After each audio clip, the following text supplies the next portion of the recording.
big up, and welcome to the 12th Man Show. It is transfer day, people. So we are doing our best to keep in touch with what is going on. Shout out to Nigel, by the way. Um, he noticed that the show was scheduled for for the morning instead of right now. And obviously, we are coming up on the 7 o'clock hour in the UK for what will be the end of the transfer deadline and or the transfer window, I should say. And there's a lot that's going on, whether it means like going on with other teams along with our team as well. Obviously, our interests are focused on if there's going to be any movement from our side. But for right now, we're just wondering if anything's going to be going on, if there's going to be some big moves. Uh, is this an AM PM thing? It is possibly. I hit the. I think this is for some reason on StreamYard. I saw that it was. I hit the time and I hit it and it said um I meant for it to be 6:25, not 6:25 AM. So it ended up being such. But all the same, it's all good. We're here, we're ready, we're live. We're going to be getting in exactly what we need to know, and that is what's going down in the transfer window. Um, a lot that we're going to be seeing today will probably be not that big, not many that surprises or not that many surprises in this window, I think. A lot of the deals that were meant to be will happen, I think, and a lot of the deals that that are really a lot of the deals that never had a chance will probably end up just as such, no chance at all of happening, and I think that that's where we're at. Um, is there a deal that you're hoping will get solidified? I know that there's a bunch going on, but is there a deal that you're looking to get solidified today? Is there a deal that you wished or wish that Liverpool would make? Or is it the fact that, you know what, there really isn't much out there that is going to make or move you into recognizing what is happening with everything, and I guess some of these big clubs aren't really making the splashes. Um, and I do think that what was funny, I'll tell you something that was really wild is eh,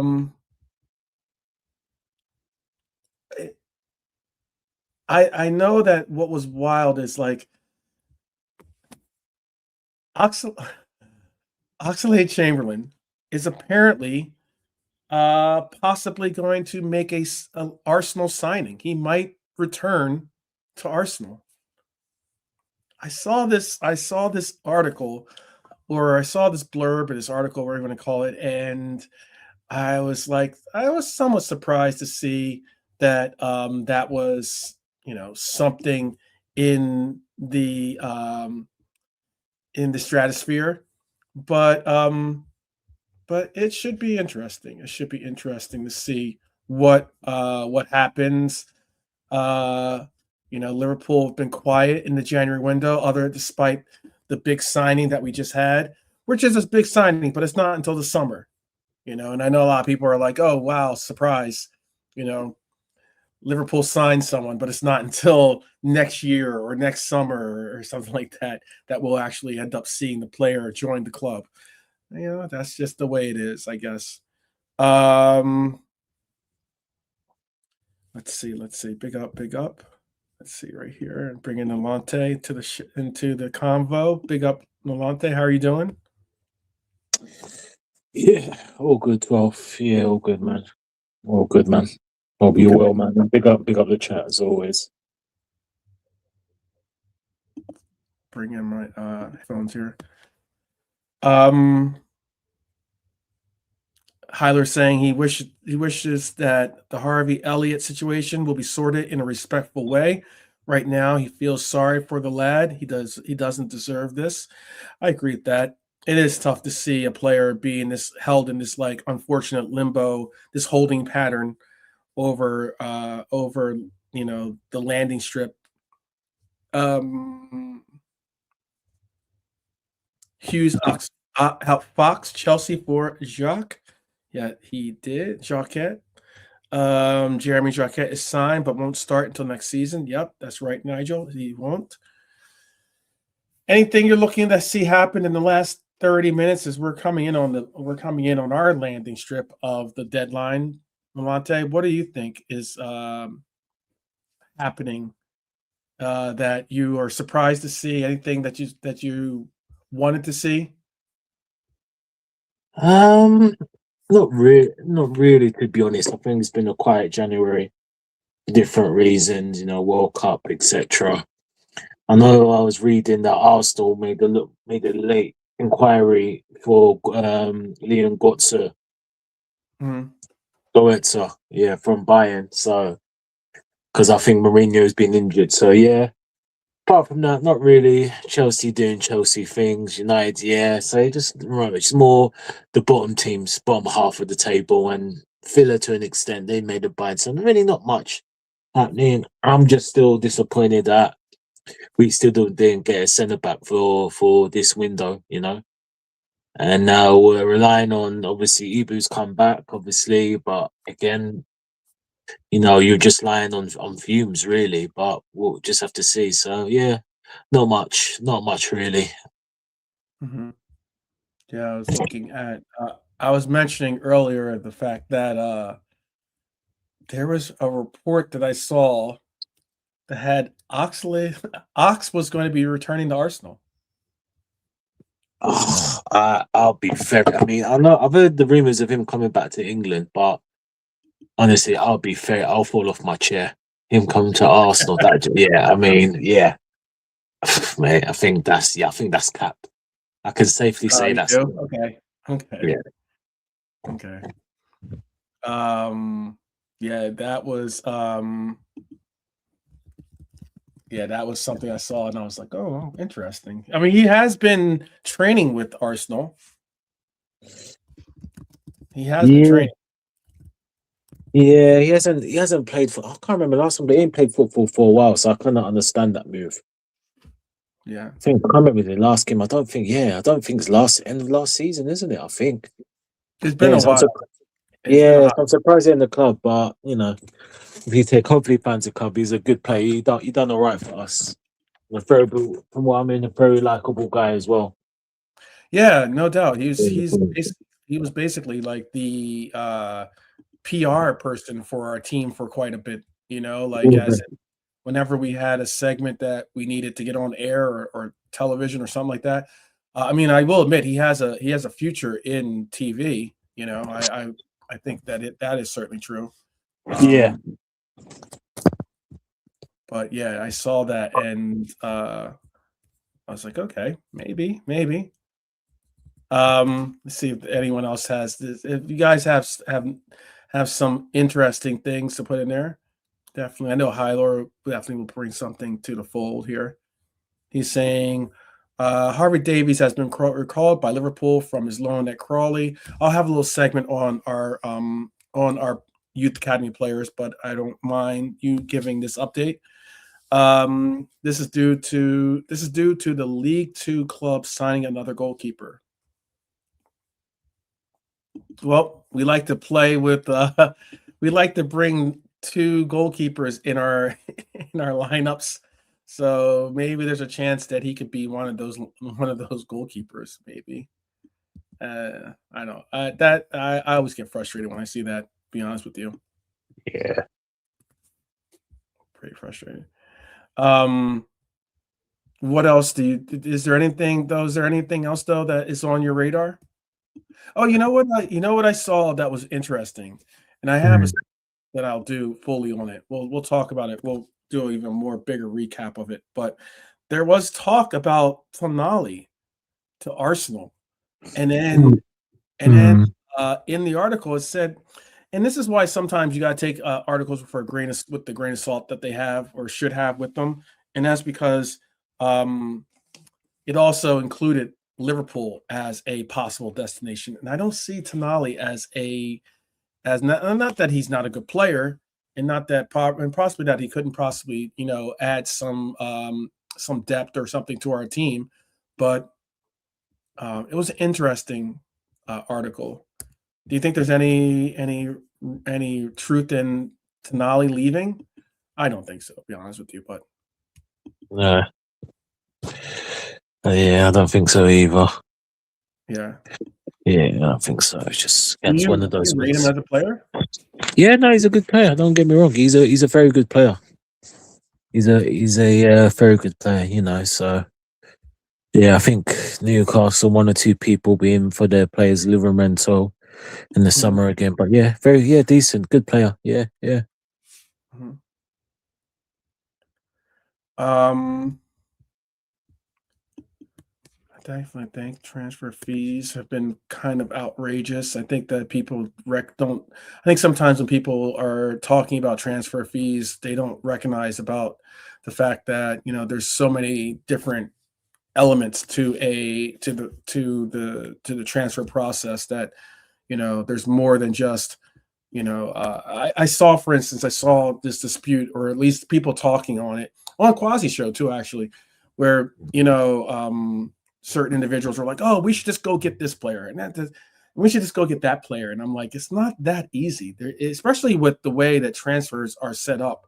Yeah. In like as in It's not as easy as just like, oh, you want that player, so you pay the money, and it's not like a department store where you can just walk in and figure out what player suits your team the best, you know?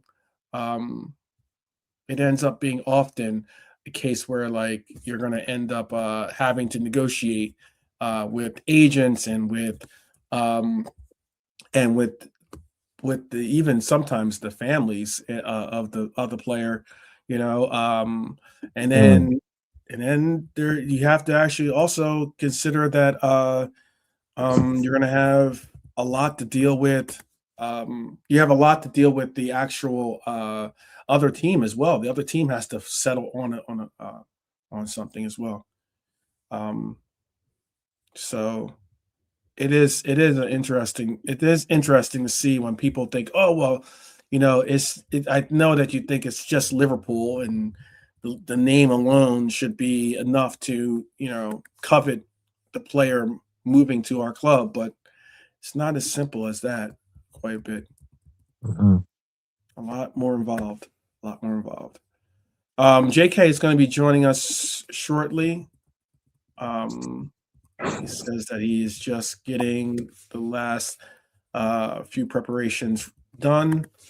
I'm also trying to put together.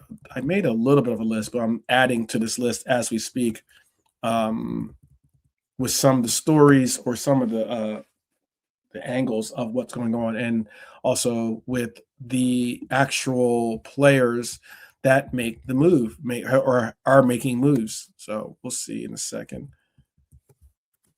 Yeah. Um, any headlines that shocked you so far? In terms of transfers, not really. I know Atletico Madrid are doing some business. I think Lookman's going over there.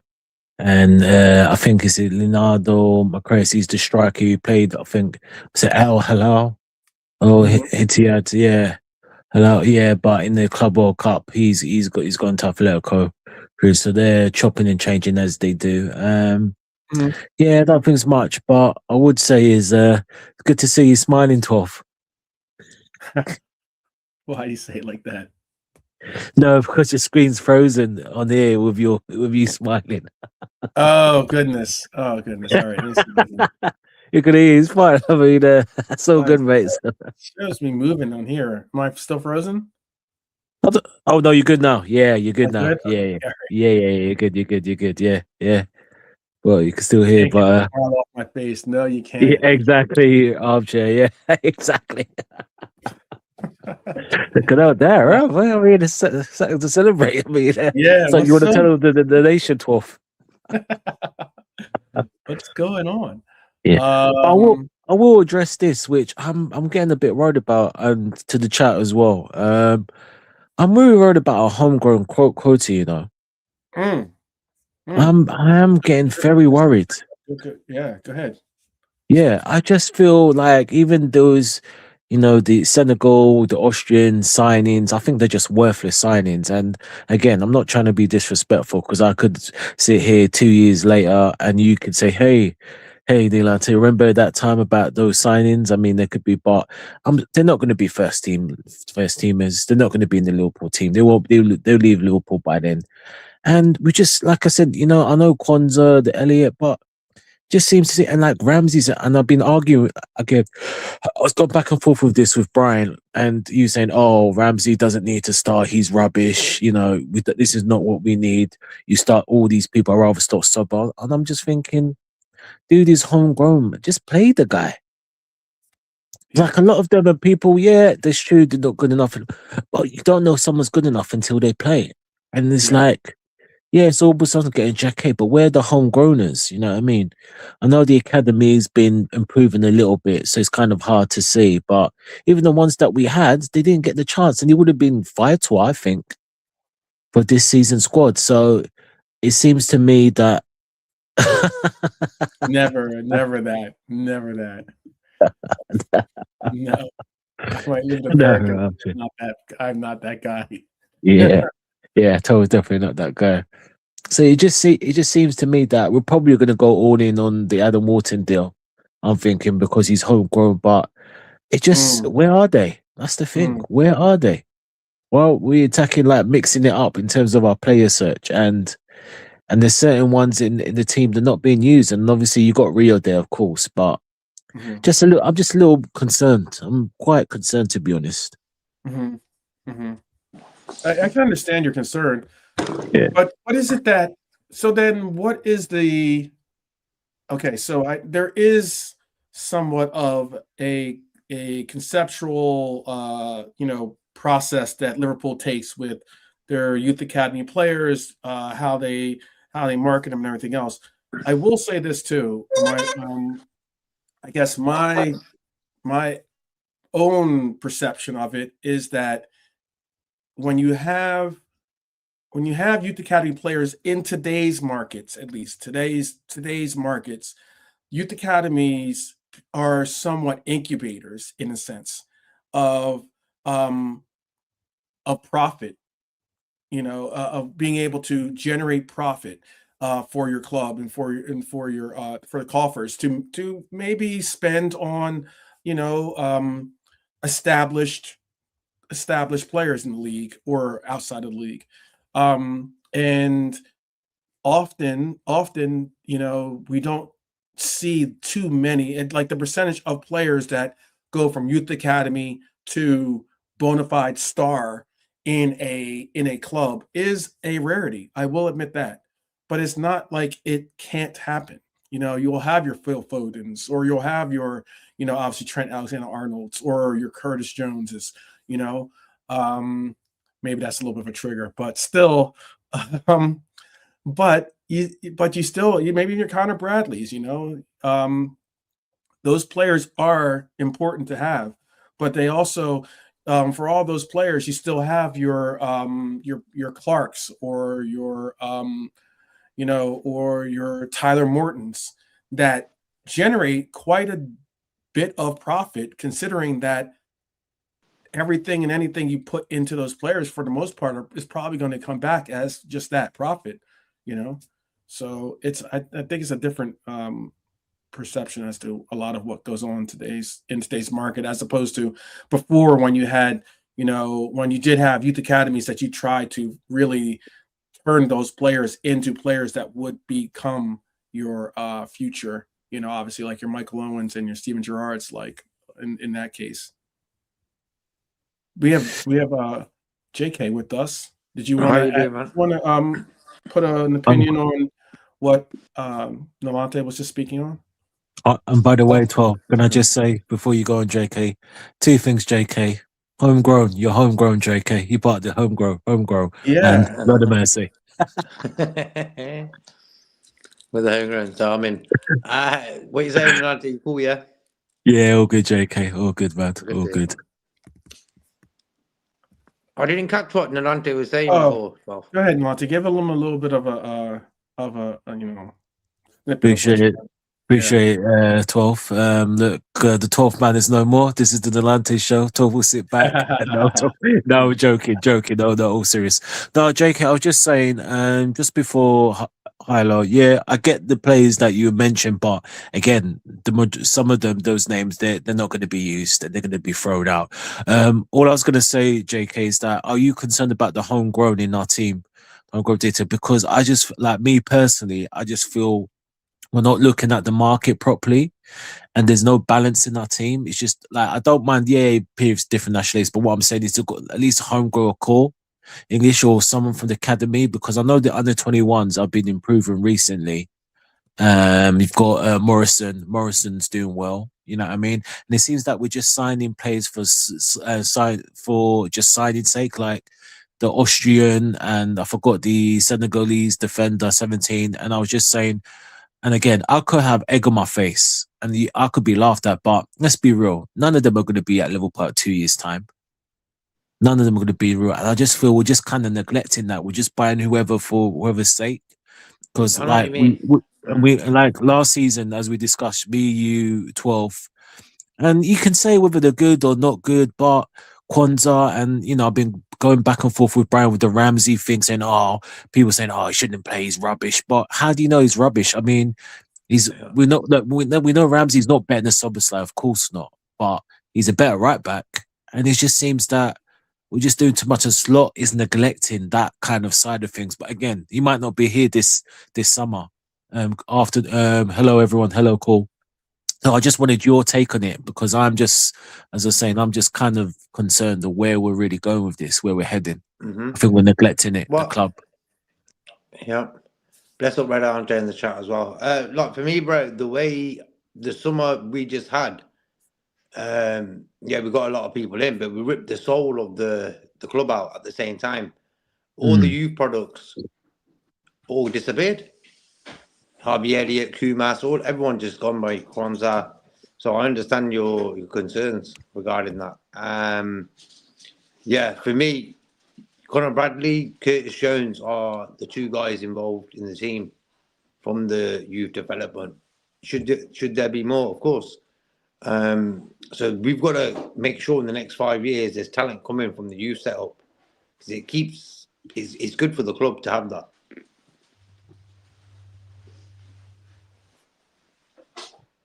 And now it's true, JK. And I'm even concerned with this whole. Obviously, Robbo looks like he's gonna go. I think we all kind of know. I mean, me personally, I would just love to offer him a contract to finish his career at Liverpool. But again, Curtis is the guy. If he doesn't feel want to do his squad rotation. And then this Curtis Jones thing, which I'm a bit surprised, but it's gathering pace. Now, let's say these two go, then it's even more what is going on. And then Trey, because I'm worried about Trey now because Slot, remember when Trey had his preseason, came Sun Leicester and he scored that great volley against Seville, the 4-0 pre-season game. That was at the start of last season. You thought, and he got little chances, the only Plymouth game which he didn't really cover himself in glory, but it wasn't that bad. And then the Carling Cup, I'm worried about his progression because we signed him for a reason. In the next 2 to 3 years, is he gonna have that chance? Is he gonna break through? I mean, again, I guess it's all according to the manager because like I said, I'm just concerned. And even in our run, because remember in 2011, 2012, in the Rodgers, he gave Raheem Sterling a chance.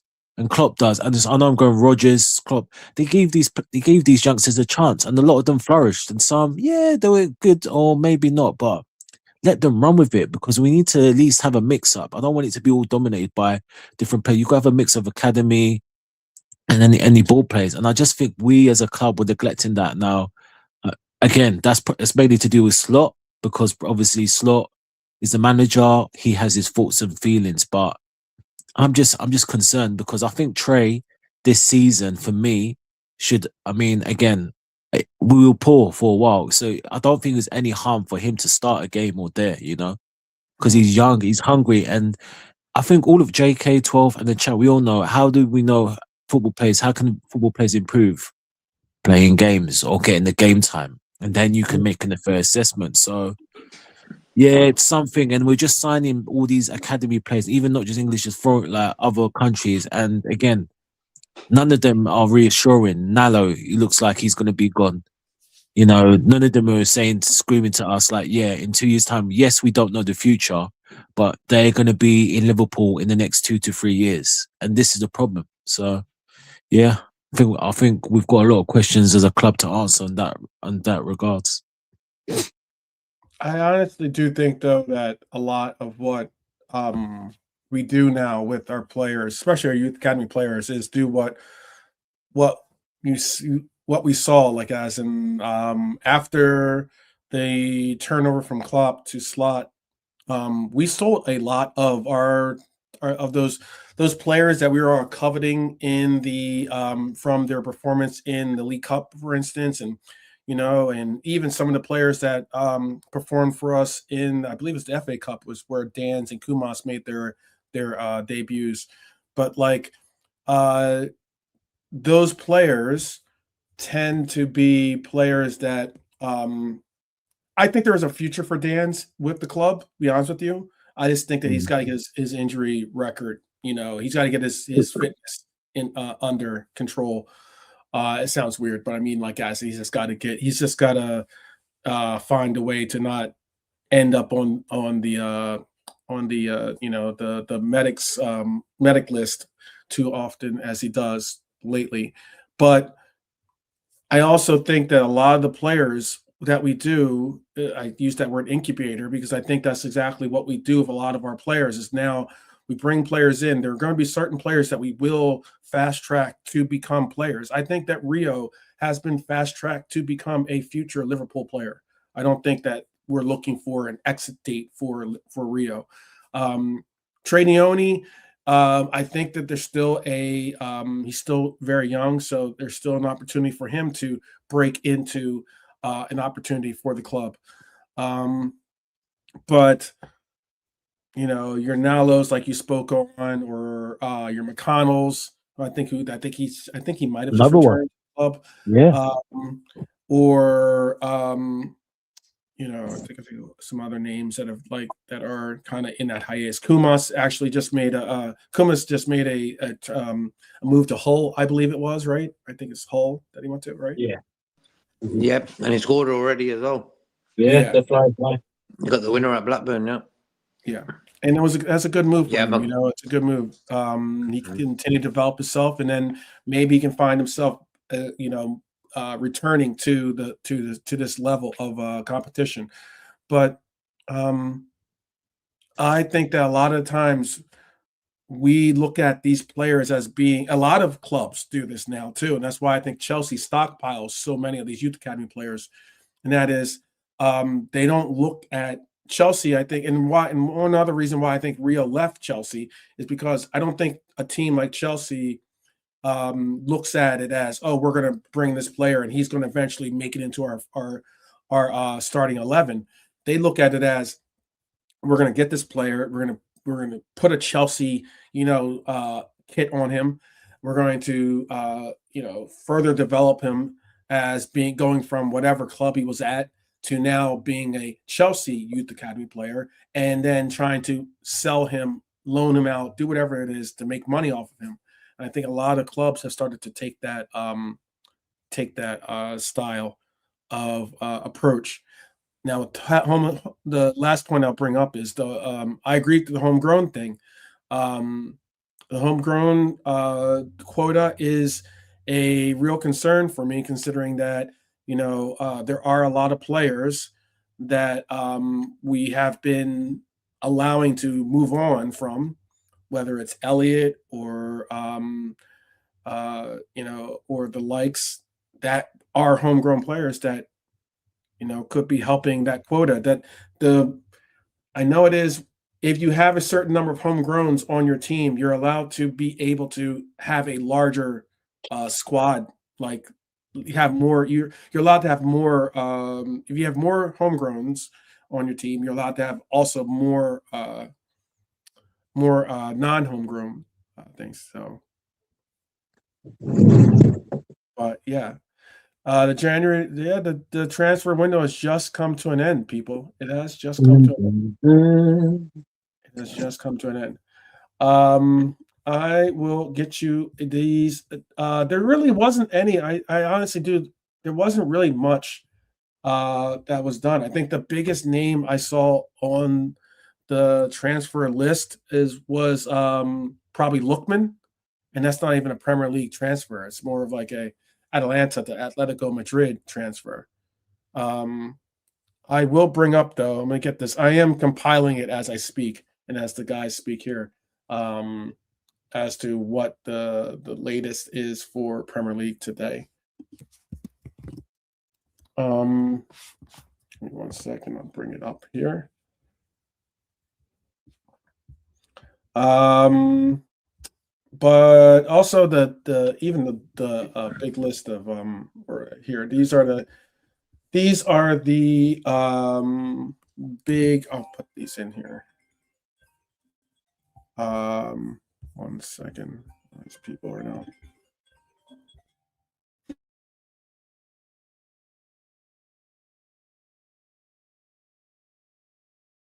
Sorry about that. We just might be. That's a good question, Red Armchair Supporter. We might just be the largest spenders on there. These are the key transfer deadline action for today. It is looking like Crystal Palace accepted a bid worth up to £48 million for Wolves forward Strand Larson.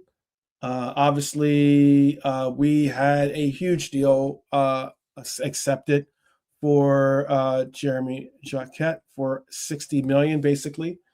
And Everton were working on a loan deal with an option to buy for Tyreek George. I believe High Lord put an update in the chat on that one. Let me see if he put where his update was earlier. Yes, right here.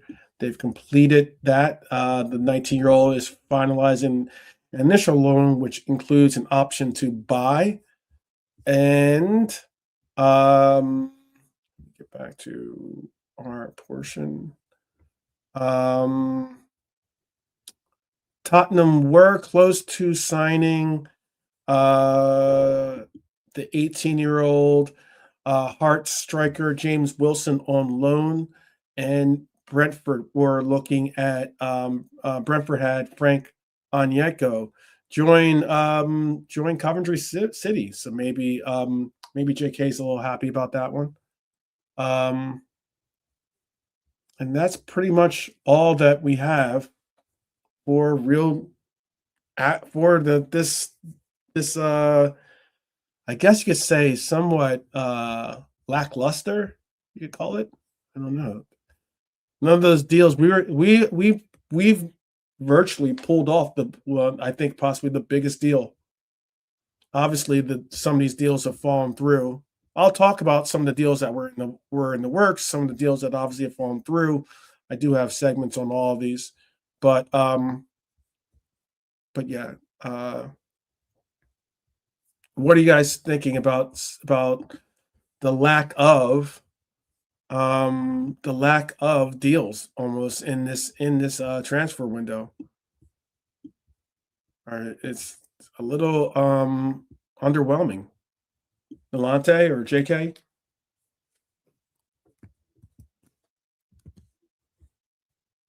Yeah, for me, bro, underwhelming, isn't it, really? We ain't doing no business, bar that lad last night from France. I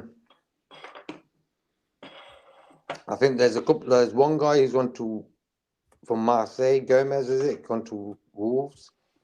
Also, Adam Armstrong's gone to Wolves. But Premier League-wise, not really busy today. Not busy at all. Not busy at all. I know I think people thought it would be that you would see more action or, more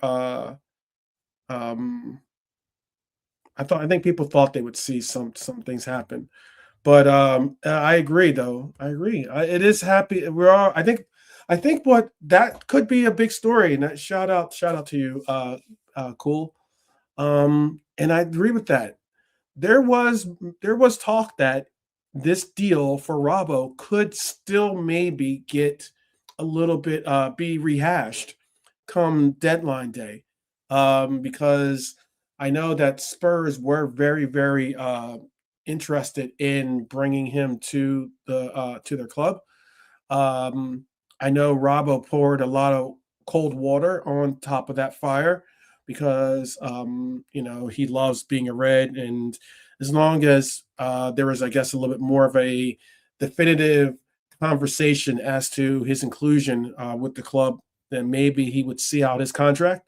And obviously, the very next next day or next game, he got involved in. So that was good to see.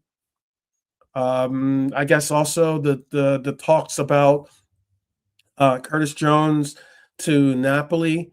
Well, we all know that there was a bunch going on with that, but he ended up. There is word from his camp that they were very much against wanting to move from Liverpool. I honestly don't think Curtis Jones wants to move away from Liverpool. I think that says something about what's going on with our club in general. With the hierarchy structure that we have going on.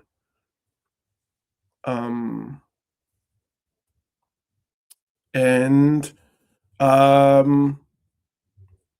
guess like for most January, Liverpool's window felt probably quiet for us. I mean, other than the JJ deal. Youth signings, loans, pathway management, that's all being what we see normally. There have been conflicting reports today that claim the agent offered Tonali to Arsenal, and one that says Newcastle rejected an approach from the club. I saw that. I was going to bring that up as a topic, actually. We briefly mentioned that, High Lore. I thought that was one of the more interesting stories being thrown out there as possible.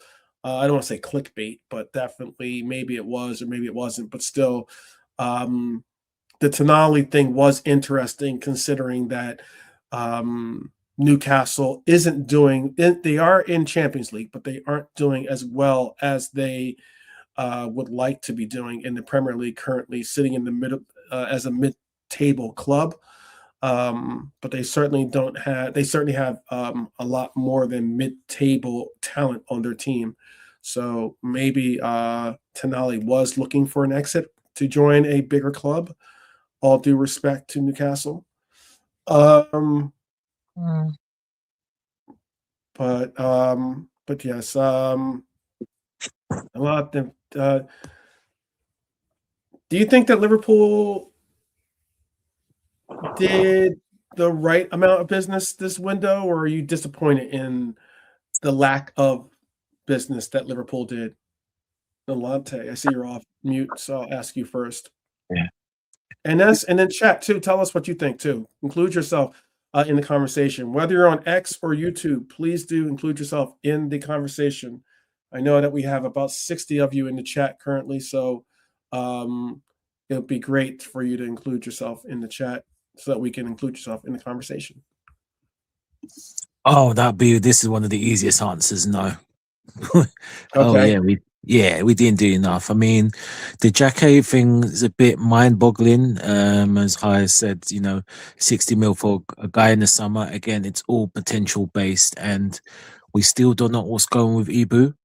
So we're still some people saying he hasn't said anything, that he's more that he wants to stay. So yeah, again, we should have addressed it. If we could get him, push it for January. And again, he's a 20-year-old bought for 60 million. He's not going to be sitting on the bench. No, he's not going to be sitting on the bench. So he's going to start certain games. And if the question if Ibu is going, then more likely probably, which would be a little bit worrying, him and 3VD. depending on who else we I buy. think that Jeremy was the I think that Jeremy is the replacement for Ibu, to be honest with you. Yeah, it could be, but let's see. Let's see, because if Ibu signs a new contract, then that helps, and then obviously VVD can go away, and then it'd be Ibu, Leone, JJ, and obviously Joey's my guy, but obviously he'll be gone by then. But so whoever, so yeah, I mean it's interesting, and there's going to be a little bit of pressure because at the end of the day, for 20-year-old, he's only played a season handful of games, Mhm. So there's going to be a lot of expectation in JJ, but we have to manage it because he's going to make mistakes. So Mhm. I am disappointed, and we haven't addressed the other areas of the wings, like even yesterday, and it's the obvious too. Watching City, Gay. I know Gay game was up and down, and Semenyo especially. Oh man, honestly, it hurts. It breaks my heart, man. We really could have done with him, man. If we could have got Semenyo, then Salah could have sat down. Mm. Salah for me could have just sat down. It would just give us a fresh dynamic to our forward because him and Cody have been off it. I mean, we know we're not going to bore you with the whole Chiesa stuff, and then Slot doesn't fancy. Well, I mean, in terms of Rio, he's not going to be Rio's for more for next season. So, Mhm. but well, yeah, disappointed. But what can we do? It's all about Champions League and a trophy now. That's it. Yeah, very, very much so. Yeah. Champions League. It's about also let's not forget FA Cup as well. I think we have a concerted opportunity to bring that home as well. But speaking of JJ, look, Liverpool have reached an agreement with Rennes. Rennes, I think that's how it's pronounced. That's sad. My French teacher will be very angry with me right now. But with Rennes for Jeremy Jacquet, a £55 million fee plus $5 million in add-ons. They've obviously looked at this player as a possible successor to Ibu, in my opinion. And we've beaten Chelsea, we've beaten Arsenal, we've beaten Manchester United to get this signature over the line. And it is one of Europe's most highly rated young center backs that we are bringing to the fold. I think we should all be very, very excited about that aspect of it because realistically, I think Leone is going to be another name also that is added to that list of highly anticipated young center backs that are going to be given the opportunity to shine in red. But I believe this part matters because this is elite market business. There is a catch, and this is obviously the big catch to this deal is that he doesn't arrive now. We've made the deal. We've solidified it. We know that there's no. He's getting the medical today. There's no last minute BS or anything like that. But he is going to stay in France until the summer. I would have liked to have seen him join the club actually now, to be honest with you, because we could use the help at center half. Let's be honest. Virgil van Dijk has been very much, I think, overused this season. In that, not that we don't need him or you can't utilize him, more so just the fact that he's been playing 90 minutes in almost he's been playing full games in for the last like 20, 21 games or something like that straight. Since the very beginning of the season, basically, he's been playing the majority of minutes for us. And that can be a concern because, I mean, he is a 34-year-old that is that could use the rest. Let's just be honest with you, Not that he's not a valuable player. It's more so they could just use the rest. Do you think securing Jacquet now is a statement of ambition, or do you think it's maybe like what's the words I'm looking for? Like a deferral of responsibility. You know what I mean? Like, what's your opinion on it, JK?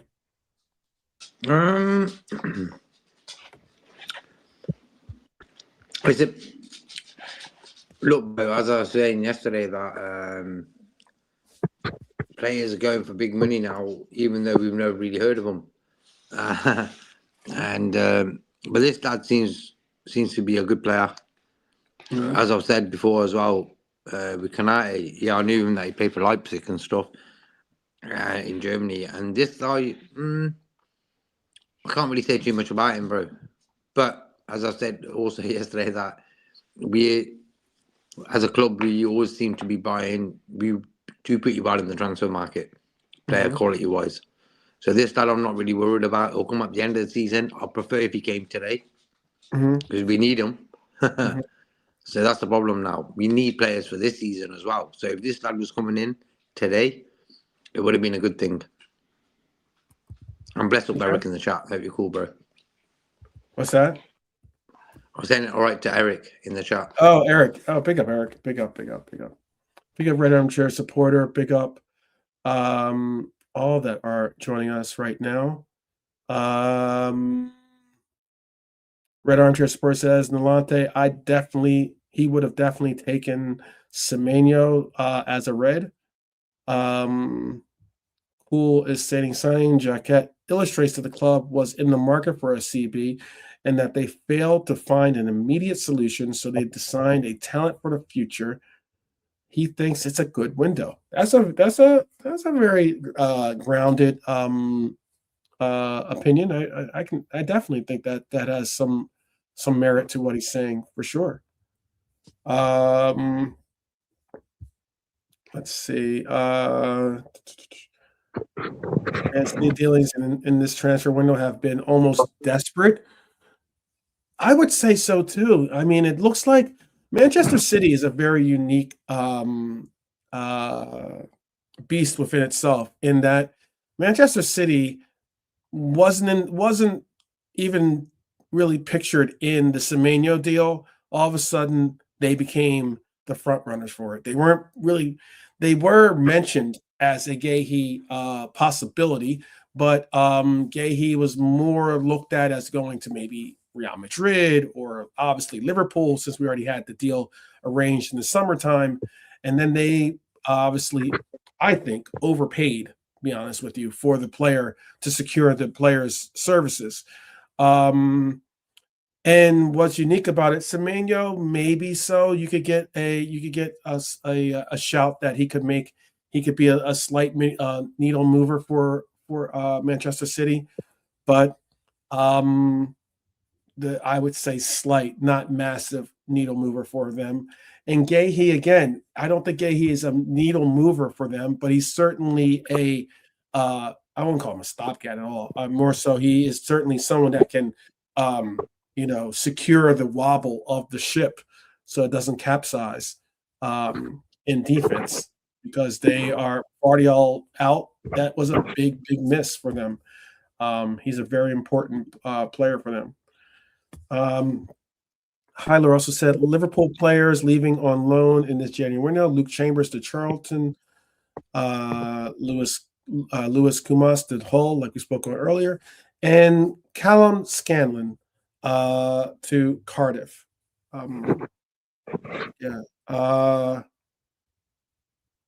It is something. I think despite the perception of a quiet window, 25-26 will be still the second highest spending season in English football history.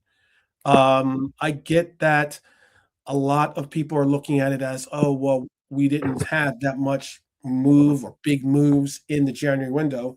Actually, I do have something from the Atlantic. I'll bring up this image because they provided a chart that had the actual signings on it. And I'll include this as testimony of what I'm speaking on.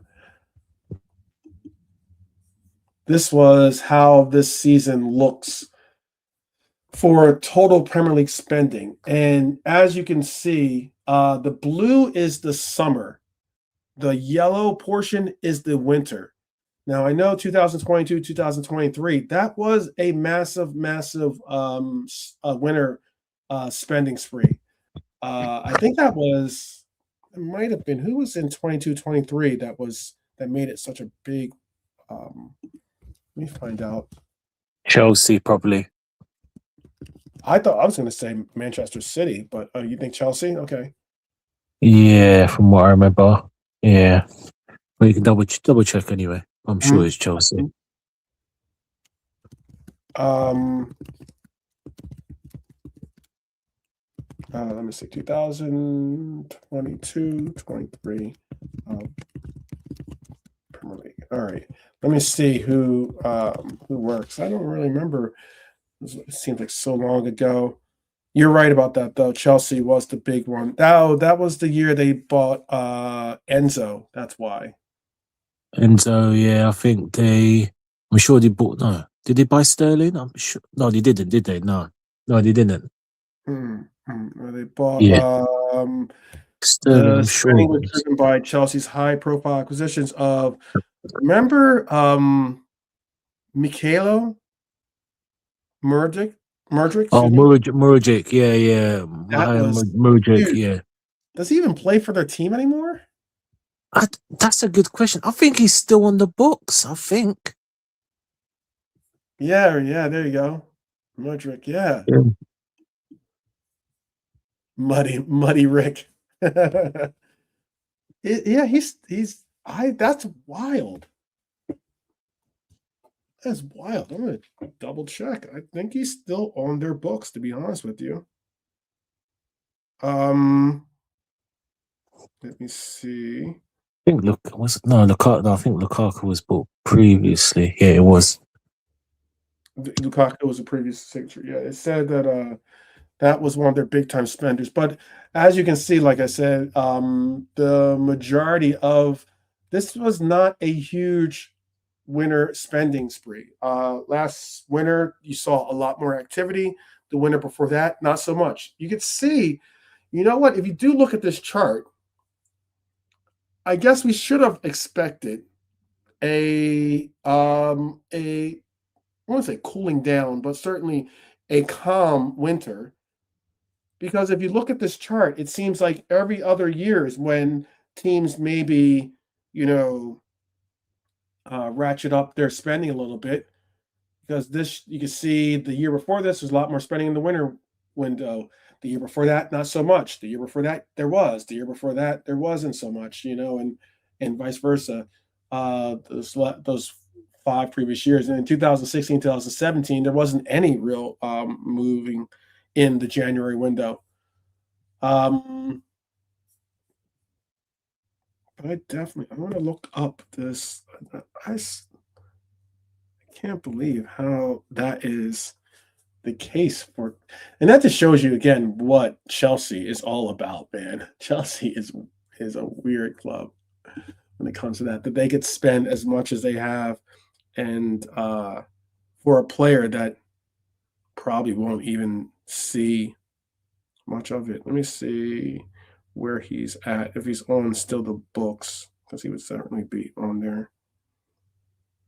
Yeah, he is still on the books. Weird. He is still on the books. Yeah. And again, for a lot of people that spoke of, the business that Chelsea was doing and everything, meaning like how they were signing all these like what some were calling death row contracts, basically, in the ode to the hip hop era here with Death Row Records. But yeah. If you really look at it, the reason probably why they can't do anything with that, he's not making a ton of money. He's making, I have a confirmed salary. He's making, and what I mean a ton of money in perspective of what football players make. Not, it is a ton of money to a lot of us, but not to him in particular. He's making £100,000 a week, right? But Mudryk is signed till 2031. His deal ends in 2031. When he signed in 2023, he signed an 8-year deal with Chelsea. An 8-year deal. That is wild. Wild. Yeah. You know, not a lot of homework done by the football club when they got him. I think he's into. What was he into now? Well, I think he was doing athletics or something. The last I heard. What's this now? I thought he got, Who's he with? no, I think he's doing athletics or something, wasn't he? I'll look up to see who he's with too. That's just a name I totally have forgotten that they even had on their team, but that was a huge deal for them. And it makes you wonder how, I mean, I guess that's also the reason why they're selling off hotels apparently to make ends meet. Let me see what they were working or where he's actually gone to. Let me just get He's quit football, bro. What's that? He's quit football. Has he quit? That's what someone's saying. Yeah, Modric. You on about Modric from Chelsea? Mhm. Yeah. Yeah. Yeah, he's doing athletics, I think.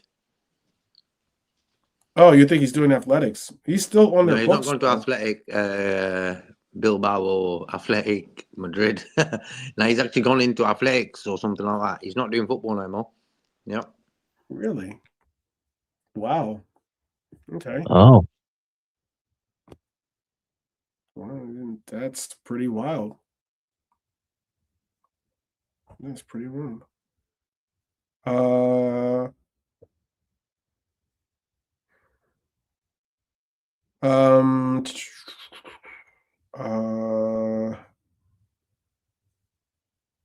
Yeah, is he out? Is he? He's really done. He's really done, huh?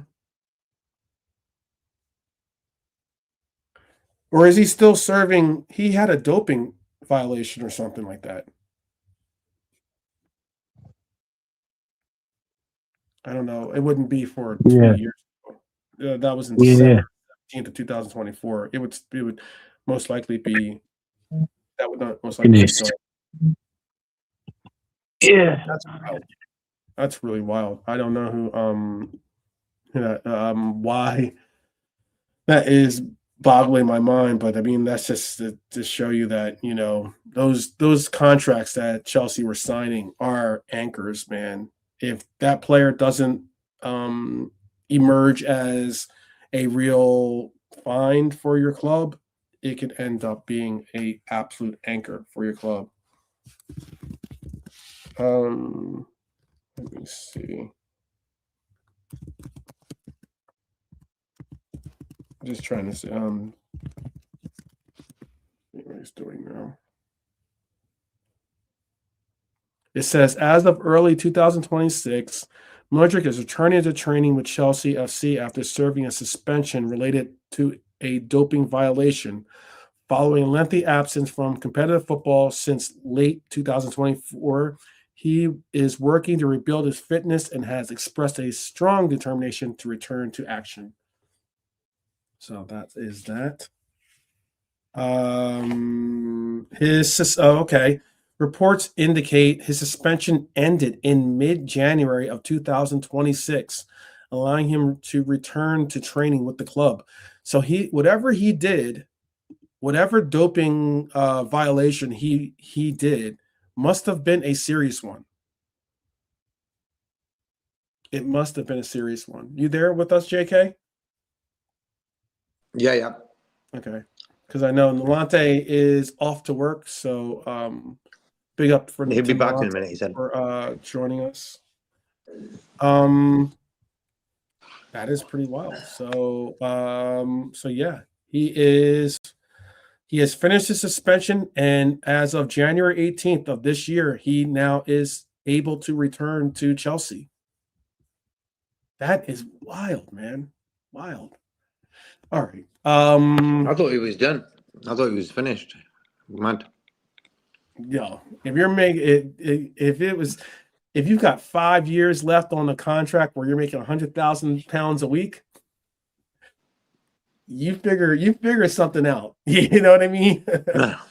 You figure something out to make it work. Yeah, but you know what? I've always said, like, when you look at Sancho, for example, the contract he got at United ruined him. Mhm. Ruined him, bro. He can't. Some people can't handle money, Yeah. and that's why when you've got a youth football player coming through on a, I don't know, a grand a week contract, then all of a sudden he's hitting 150 a week. Mhm. It can break on, bro, and that's why for me, football, get good management to look after the players. You know, Mhm. I don't think a lot of people. Liverpool do pretty well, I think. Okay. Oh, I thought maybe Nolante was off to work. He said he might be right back. So Yeah. maybe we'll see Nolante before he takes off for his job. I was just bringing up that chart primarily because I understand it looks like a quiet winter. This will be but if you look at that chart again, I'll bring it up real quick. If you look at this chart, 2025, 2026 is still the second highest spending season in English football history. Yeah. It just so happens that a lot of that spending, a lot of that movement was in the summer. We're done by us. Yeah. A lot of it was done by us in the That's our summer. transfer window there. Yeah. 3.11 billion was spent Wow. last summer alone. 3.11 billion. I know if I say this word, it's going to trigger Terry from the Football Terrace, but the net spend across the Premier League is pushing 1.5 billion. That is quite a lot of money. And if more than 50 million of deals land in the final hours, the figure will be topped for only the second time ever. So 8 Premier League clubs have spent 200 million pounds. Not so like I know that we did quite a bit of that because obviously you look at the players that we brought in. We had 200 over two players over 100 million pounds transfers in this summer. Plus you add that you add obviously Ekatike that was very close to 100 million.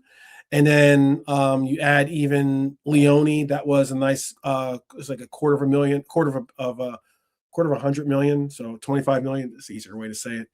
And you still have a lot of money being shelled out by us. But then again, we had a lot of it. I think even though we spent a lot, we also sold a lot of players as well and recouped a lot of money that way. I think our quote unquote net spend was only something like in the 100 some odd million, if you look at it that way. But the eight Premier League teams have spent over 200 million pounds this season.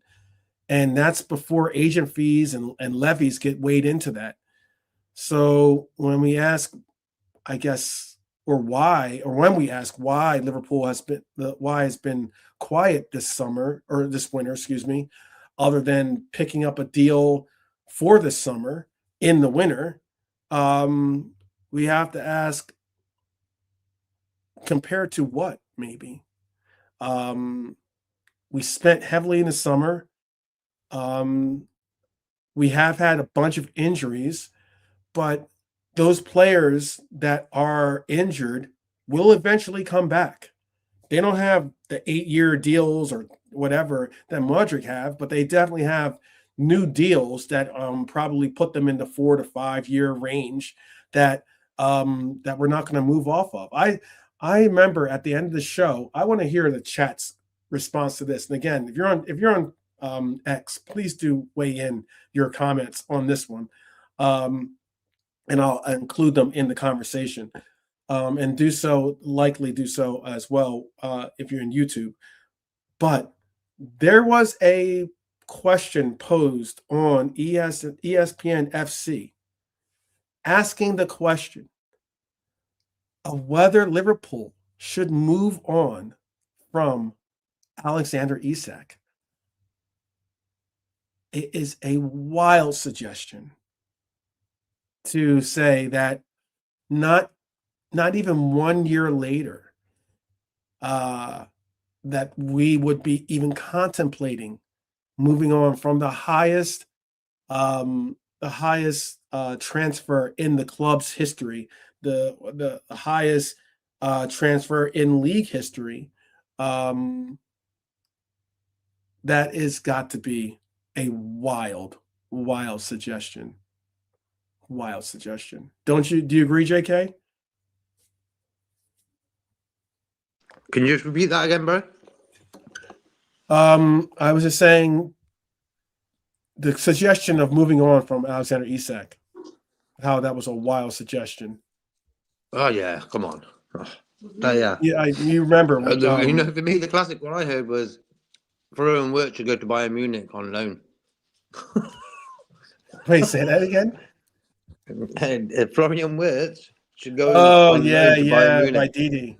Didi said that. And you know who Didi, man, I don't like that guy. What a joker he was. Yeah. What's his problem? That was a wild. That was a wild one, bro. It's like it goes to show you that nowadays, if you don't score, all these players for sure. But if you're a new signing nowadays, if you don't score a goal every game, you'll get players that fans don't want you no more. Mad. Yeah. I've seen it with the Salah thing this season. Last season smashed it, won the league for us. This season still got, what was it, 9 in 16 goal involvements. Remember yesterday? Yeah. So come on, bruv.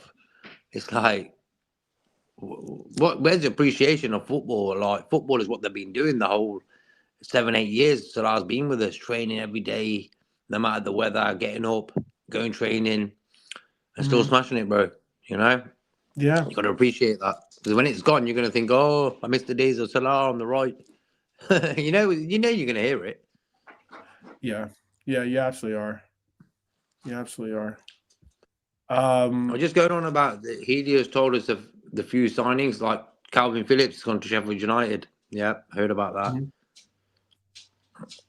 I don't know. I think what happened to him, he came back from the Euros a little bit overweight, and Pep Guardiola sort of had a little go at him about it, and he ain't been right ever since. Yeah, Pep Guardiola loves doing that, to be honest with you.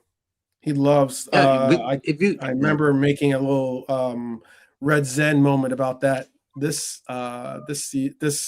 Christmas past, about how he was going to allow for, over the Christmas holiday, he was going to have a weigh-in, and if you came in overweight, you'd be in trouble.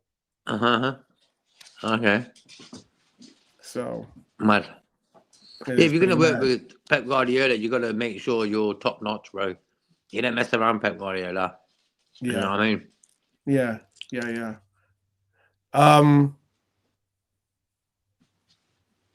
Do you think that football has normalized spending to the point where if you don't spend, it looks like failure?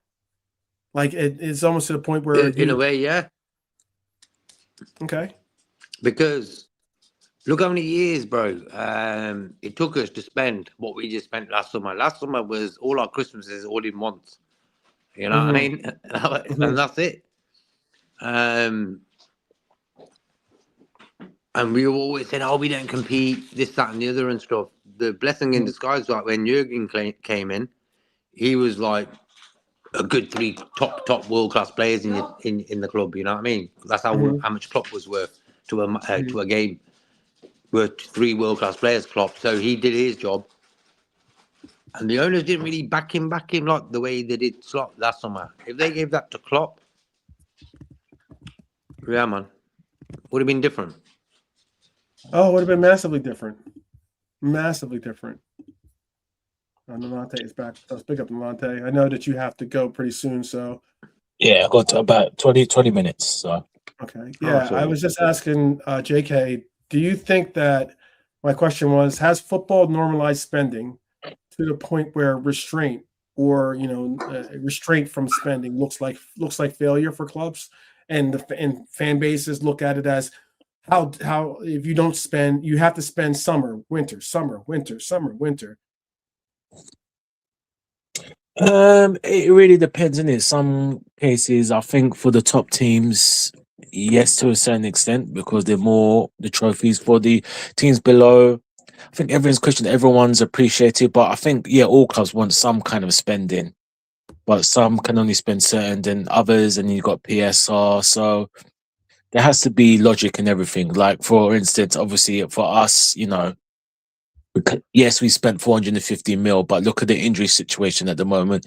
It's clear we needed to spend this sum, not for the sake of it, but for body wise. And sometimes I think we should have, we've done before with Diaz. Diaz, we meant to get him in the summer, and we pushed forward to get him in January. So I'm sure there's something we could do. And now again, as good as JJ could potentially be, but we don't know. We really don't know. And I just think that I think regardless, I think we need another centre back in the summer, which is just unfortunate because there's reports yeah. that and by credible sources too, that Liverpool intended to bring in 2, if not 3, center backs in the summer window.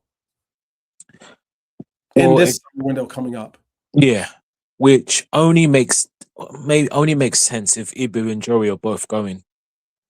Yeah, I think the reason why the reason why you hear that kind of talk is in essence an insurance that we're moving on from those players. Yeah, because I'm just thinking if we say that hypothetically, if we take away Ibu and Joey from the summer, so you have VVD. Oh God, yeah. VVG, JJ, and Leone. Then the two. No, not really. You wouldn't. Well, VVD because he will be within a year left his contract. Well, I don't think you should get 3. You should get 2. So those ones should be the rotation defenders, to be honest, because then, well, by that time, depending, Jacquet or Leone would be our first choice, but one of them could be an experienced one that the season after, not next season, the season after, will be that guy when VVD retires. So I think 2 at the most. I don't think we need to push it to 3. I think 2, but we just need the experience, like the 24, 25 age range, because definitely next season VVD has to rest some games. And I don't care I don't care what Premier League game, if it's Man City, whatever, because he's Would you resign VVD to an extension? To extension for okay. Next year will be his last. Year, yeah. Actually, I would. I would. I think he'd still be valuable. Again, there have to be that conversation. Said, you know what, we're gonna down your blade. We're gonna down your blade time, but you're still gonna start depending. And if he can understand that and respect it, then yeah, because at some point he needs to be rested. He's playing non-stop, and plus we need to move on. We have to, as a club, you need to look to the future.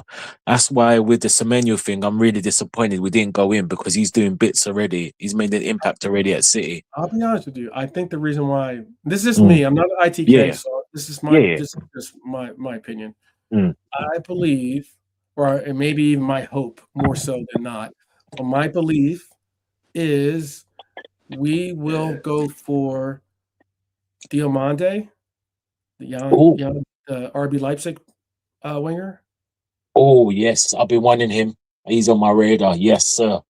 Get him in. I think we will make a concerted effort to. I think the player wants Liverpool. He said it. We have a very good relationship with RB Leipzig as well in making transfers and the likes.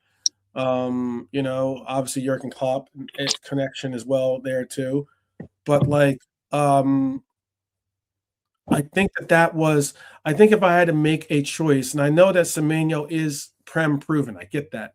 But I think that if I had to make a choice between the 2 players, I probably would go with Diomande as being a higher ceiling. Fair enough. Fair enough. I mean, he's behind Semenyo, but you can see potentially. I mean, again, when he's 23, he comes at us when he's 23, 24. He's going to be he's going to be a problem. And I've already watched him, and he's so raw. And obviously, there's things he needs to pick up, his work ethic a little bit. He's not like lazy, but and his final decision, but that will come in time with all football players, you know. Mhm. So Yeah, but I mean, why I'm also saying I said do a quick search or comparison of the two players. mm, Um, Semenyo's 26 years old. Diamante's 19.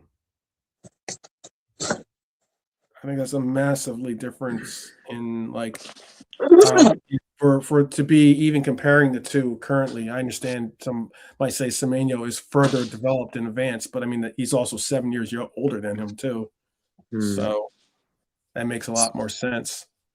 but yeah, true. But Semenyo is 2-footed. He can play left to right, and he can play as an emergency attacker through the middle if needs be.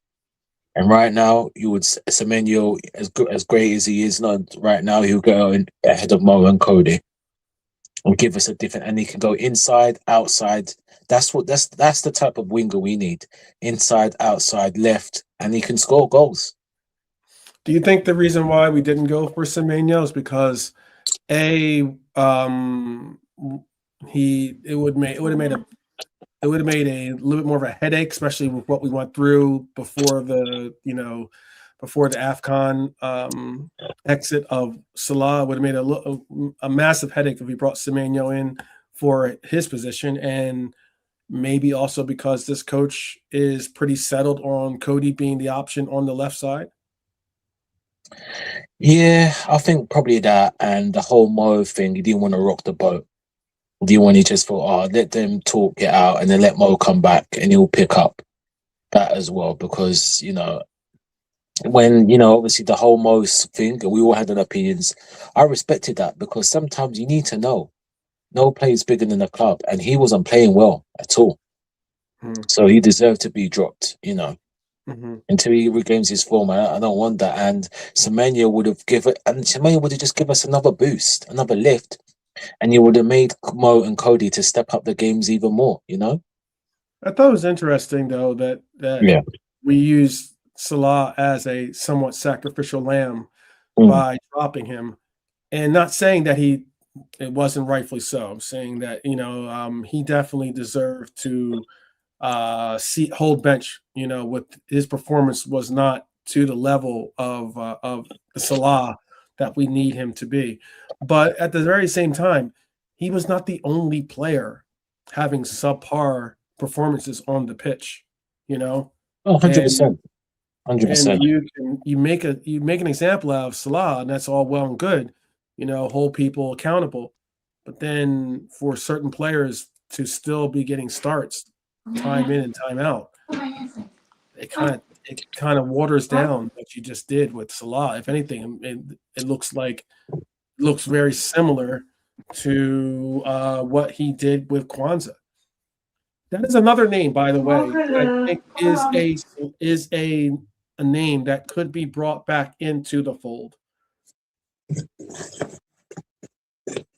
How would you feel about if in the summer we bring back Jarrell Kwanzaa as a potential VVD? I wouldn't say replacement, but an heir to VVD's positioning on the pitch. I'll be more than happy to see Joe Conzo. Yeah, we saw what happened last season. He had 1 or 2 games. Slot, took him off ruthlessly. Kanati done well for 6 months, and then obviously we were in cruise control. And then he was made a scapegoat of a little things. He started the game, he made a little mistake, and then he's pushed to right back, and he done okay. He done decent. I remember against the second leg at home against PSG, Trent got off injured, and he done all right. He had a good game. Then he scored a goal for us that would have took us through, hit the post. And then after that, it was just whatever. So, listen, if Kwanzaa came back, I've no problem because he'd be 1 year older, experienced again. He's in another league, German league. He's in another culture. He's in different attachments. He'd be a better player for it. So, I have no problem him coming back. But where does he fit though in our team if you do sign VVD to another year, which I would be on board for? Mm. Yeah, of course. Yeah. And then you have to recognize that you're going to have VVD as your obviously as your captain and your main starter most likely. But you'll also have in the works to get playing time Leone, JJ, possibly Kwanzaa. Would you be more suited towards going for a name like a Schlotterbeck or a Bastoni or a Van de Ven or some of the common the bigger names that have been associated with a move to Liverpool this summer? Would it be better to go for that, basically stick VVD with a veteran presence, give him at least 1 year with a presence that isn't a learning on the fly how to be a predominant center half in the Premier League, sticking with a player that is has the gravitas to be able to hold his own? Like for me, Kwanzaa shouldn't have left anyway. Was sort of suffering now because of that. If he was still here, we'd have him, Gomez, an injured Gomez, Kanate and Virgil, and that would have been okay. He's in Germany now, different lifestyle, as Nalante said, and definitely he's going to mature more. Different lifestyle when you compare both countries, England and Germany. Thing is, we'll have to pay 60 for him, won't we? Something like that. Something like that. It's like 70, Yeah, I think, actually, because that's it's a bit of a 35 fucking million. mad one, bro. 35 million is what we Realistically, he's made. costing us 30. Yeah, 35 million is what we in essence he'll cost us 35 million to get him back, basically. There you go. And 35 in million, essence, bro. you're looking at it as we just spent it's like a 35 million pound loan, basically, of hey, in a way, here's 35 million. Thank you for making our player a better player. We'll take him back now. Yeah. Yeah. But for me, Slot don't seem to be that type of coach who would welcome back a Kwanzaa. You know what I mean? In the way he I sort agree of with that rushed him out of completely. there.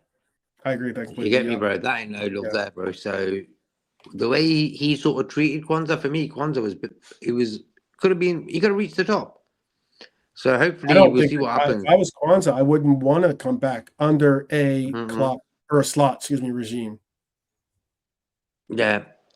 Yeah. Well, bro, look. Considering how he treated him, that's the only reason. There's nothing against Slot and his tactics or whatever and blah blah blah. I'm just saying how he treated the player. That's, I mean, you have one bad game and you basically don't see the starting lineup ever again. Bro. I don't mean just starting lineup. You don't even see minutes. Like he wasn't even getting into games. Yeah, but would you reckon Kwanzaa was his Sacco? You know the way Klopp was with Sacco. Sacco, he only did one play at Klopp where he sort of didn't see eye to eye with, and it was Sacco at the start, and he sort of disappeared and went. And I think Slot maybe used Kwanzaa for his sort of Sacco sort of moment. You know what I mean? Yeah. Or like, oh, this guy don't mess about. What was the news from that first game against Ipswich? Yeah, we won, but Kwanzaa was substituted at halftime. You know, that was the main fucking news from that. Yep. That became it. That definitely became the major headline. And it never went away from him, unfortunately. Well, like I said, Liverpool's January strategy, and big up to Nalante, he's off to work now officially. Liverpool's January strategy was obviously going to be influenced, I would say, by what happened last summer. We invested around 450 million pounds. So I think that really meant that how do you go from a 450 million pound summer to making any type of significant acquisitions for the January window, at least, after you've already made 450 million pounds in acquisitions in the summer? I think the debate was always going to be for defensive cover. It was always going to be for, for the reasoning being to the injuries to Giovanni Leone, the injuries to Connor Bradley, Joe Gomez's inconsistencies in staying fit, and now with Jeremy Frimpong being injured as well, it was always going to be something of a question as to what Liverpool was going to really bring into our radar. But sporting director Richard Hughes, he explored short-term options, which included bringing in Gertruda, who was or Gertruada, I think that's how you possibly pronounce it, but who obviously worked with Slot at Feyenoord before. He's currently at Sunderland, but that meant you were going to have a deal that was going to be a very complex one. It meant you're going to have to spend money, so it would have been expensive, and it would have been dependent on not only Sunderland, but it would have been dependent on RB Leipzig. So there would have been a whole lot of different factors to that deal. And then Liverpool also chose not to get into a rival or into a bidding war with Manchester City for Mark Gahey, believing the total package for him was prohibitive. So we instead said, okay, rather than spend 30 whatever million and 300,000 a week on a player like Mark Gahey, let's invest in Jeremy Jacquet for 60 million, basically, and have a player that is certainly for the future. Are you comfortable with what we've done so far, JK? Look, bro, the Gay package was mad. This guy, lad, is 60 million, I think, something like that, 50 million pound. Yeah. This is like his second season. He had a full season last season. This is sort of his second season, and he's costing that much money. That's what football's like nowadays. By the end of the day, bro, he's coming in the summer.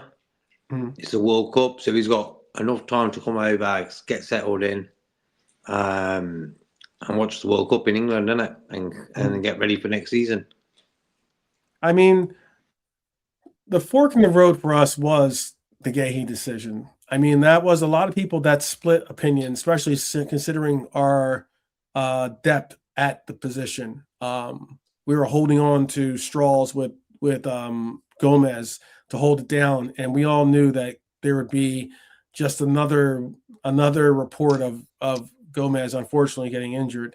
So, but Liverpool could have signed Mark Gahey last summer for something like 30 to 35 million, I think it was, something like that. Some might think that it was because of our hesitation in getting the deal done. But I think the hesitation was more on the fact of Palace holding firm. Not wanting to do it. Yeah. City getting involved in the negotiations and getting him for 20 some odd million, 20, some say 30, some say 20 million.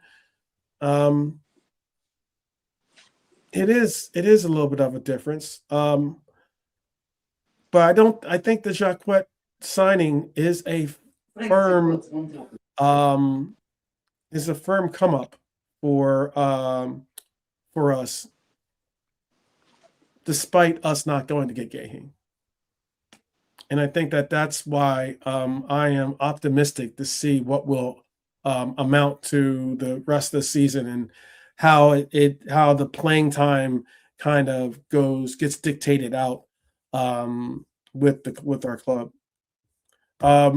You could see it as a defense in transition, I guess you could say. You could see it as a defense in transition. And what I mean by that, and this is to the chat, I think it's a defense in transition because Bayern were after Jacquet, by the way. They were after JJ. They were. 5-year deal with an option to extend. That's fantastic to hear. We'll have him locked up for a good amount of time as he develops into a quality player for us, hopefully.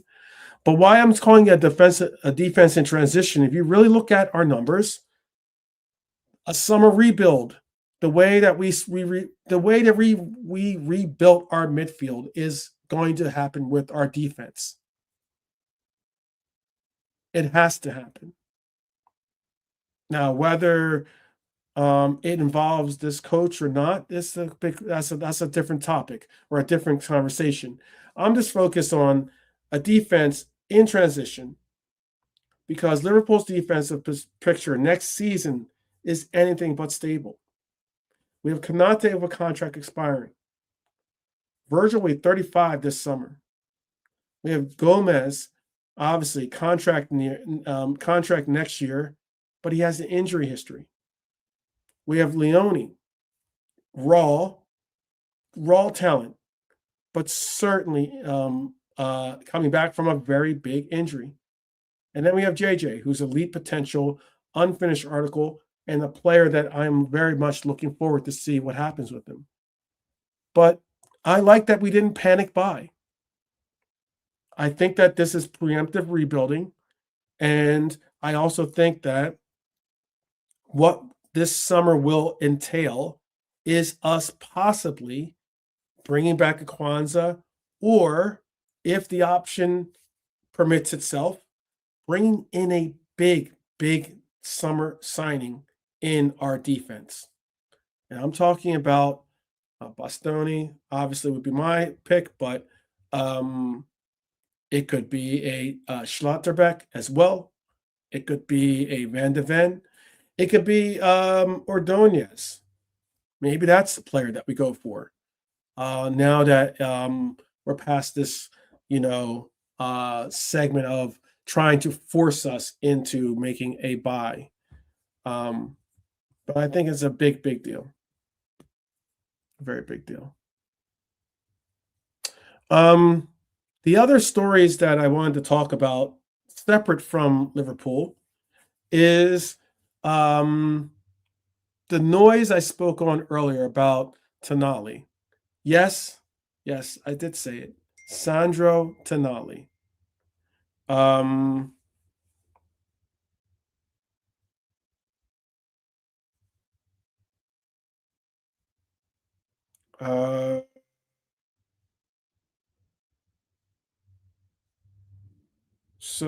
Sorry, just getting a text message. And Sandro Tonali was offered to Arsenal by his agent. That's what's being reported. And then you have apparently Newcastle saying there was no club-to-club talks and that nothing was ever happening with this player being moved on. That this was just exploration by the agent, not negotiation by the agent. And that was unique in itself. Elsewhere, I think we spoke about the Youth Academy players, and there have been a lot of Youth Academy players, not necessarily on our part, but more so with other teams that have made some actual pushes for players, where there was Tottenham pushing for James Wilson, Forest pushing for Luca Netz, and even Manchester United trying to send academy players like Gabriel Biachari on loan. But January is about not only the big name stars, but it's about also the Youth Academy players, obviously, getting moves and possibly finding new homes that they could possibly make some type of pathway towards getting time on the pitch. It has been an interesting window, I think. It has been an interesting window, but I'm not sure if JK is back with us or not. But I thought, though, what was interesting was the deal that kind of fell apart or maybe slipped away, however you're looking at it. This is the one Liverpool really wanted for now, considering our right back fragility. Geertruida was versatile. We all know that. Slot knows him. And what I mean by versatile, he can play right back, he can play left back. He's capable of using both his feet, and he could even play center half if you necessarily wanted him to be, but that's not necessarily an option that we were looking to possibly utilize him for. But Slot knows him. He's immediate cover, like I said, across the back line. Plan was clear. And the Sunderland loan early and bring him to Anfield, but Sunderland couldn't find a replacement. And that's where the dominoes kind of fell, and the whole deal collapsed, primarily because, like I said, there had to be proper compensation to Sunderland. There had to be, proper compensation to RB Leipzig. Also had to be with Sunderland getting a replacement. And when that fell apart, that's what you end up happening with our deal with him, and why we don't have an immediate right back solution for our right back issues. I was actually not too troubled over it. I wasn't too troubled. I don't know if you were in the chat, but you can always tell me. But I wasn't too troubled that we didn't go for the player. I thought that he was a good player, but not necessarily someone that I thought was going to be what we had to bring in. I am under the pretense of I would like to see Ramsey get a chance, just a shot. Not saying he's going to be the truth. Not saying he's going to be, the second coming at right back for us. But what I am saying is we need a player just to do a job, in the sense of just hold it down. And I think he could be that for us. Also, JK, are you with us now? I see you're off mute. Yeah.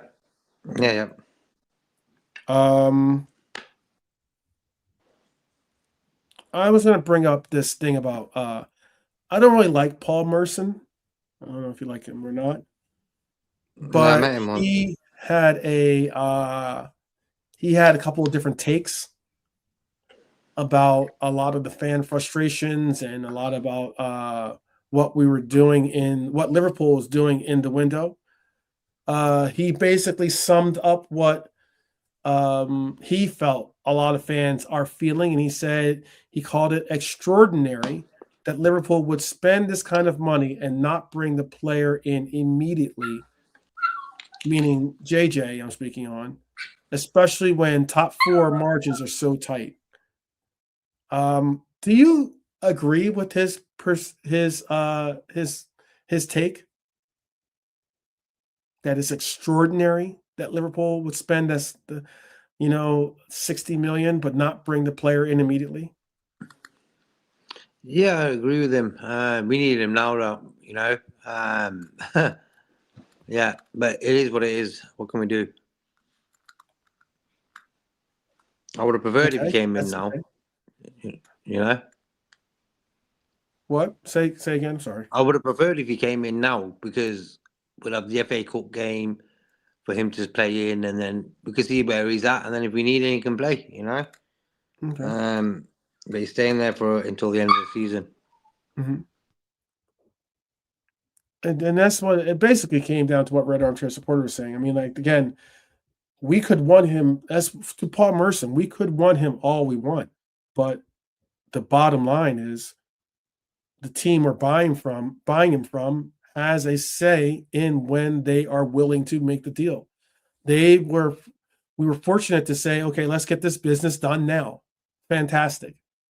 But we're not looking to sell this player in January. We're looking to sell him in the summer.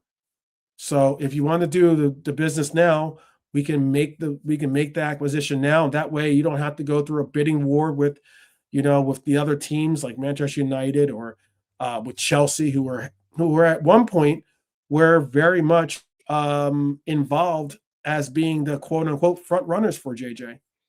But it ends up being that they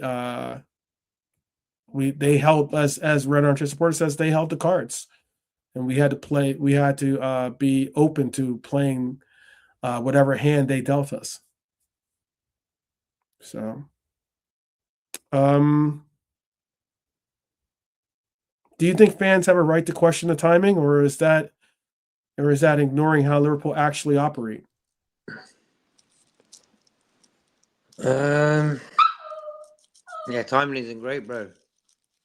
Should be done now, you know. But as I've said before, like when a club owns a player, it's their choice. Right. Right. Absolutely correct on that one. Defensive depth crisis was my next one. But I'll ask JK if you could take over for one quick second. If you could take over for one quick second. Yeah, I can do that. Okay, cool. Go ahead, and I'll be right back in 2 minutes, not even. Okay. It's true, Hideo. I agree with you about giving your word and stuff. Like 1 second gear, he was holding the Liverpool shirt in his hand, and then about 6 months or so later, he's got a Man City one. So that's football. Until it's confirmed by the club, no signing is done.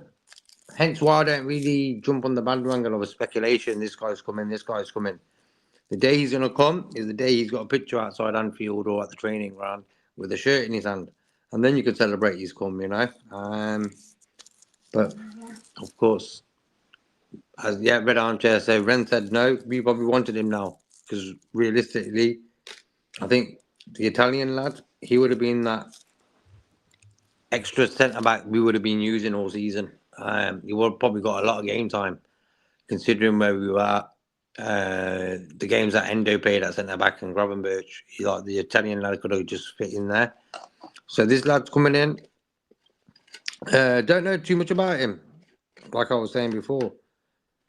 But I don't think Liverpool will spend that big.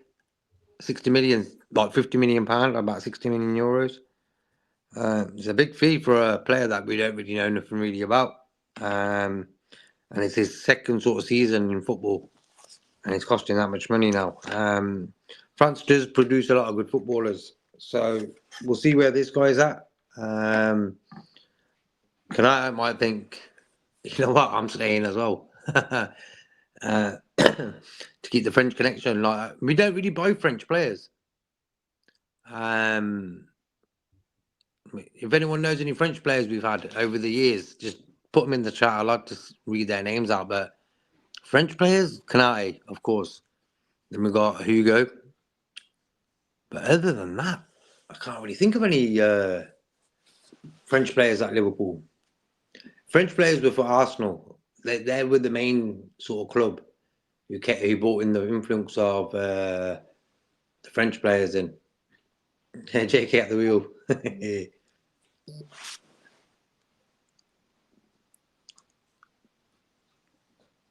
That's true as well, Helio. That Casado Lavia stories, them days. As soon as the Casado news sort of came out, within half a second, I was like, that's not happening. You know, when you see your news, like, as soon as I saw Wirtz is coming to Liverpool, I knew it would happen. Yeah, as soon as I knew he's connected to Liverpool, I said, that's happening.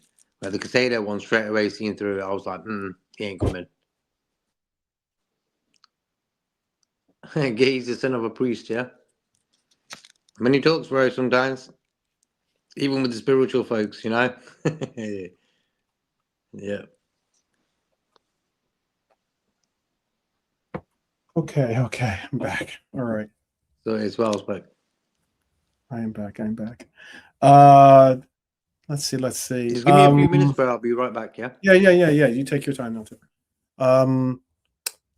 Yeah, you know, there is a bunch of stuff that I definitely think that Liverpool could have possibly approached in this window. Certainly, I think that they could have approached maybe more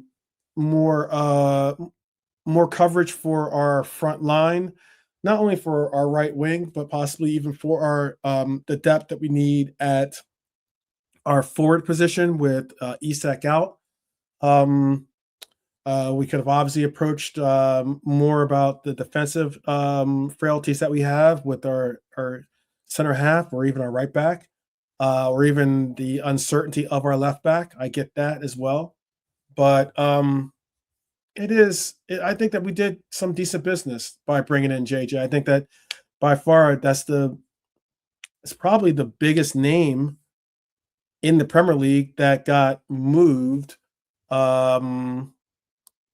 Minus maybe you could say Gahey, you could say Semenyo. I get that, but other than that, I think we are definitely in the top 3 in signatures, and I think that despite the fact that these players aren't or JJ isn't Premier League proven, I still think that he has a huge upside to him. So, yeah, I think it's a wild one.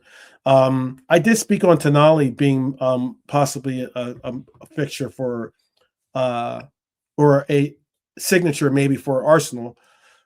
Would you be open to Liverpool going for Tonali?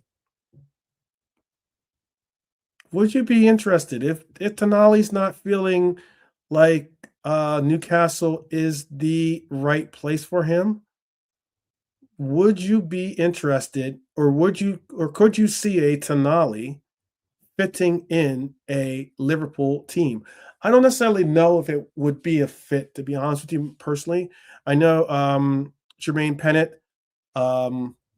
floated that idea out on a I think it was on a BBC broadcast or something, or maybe even like an article.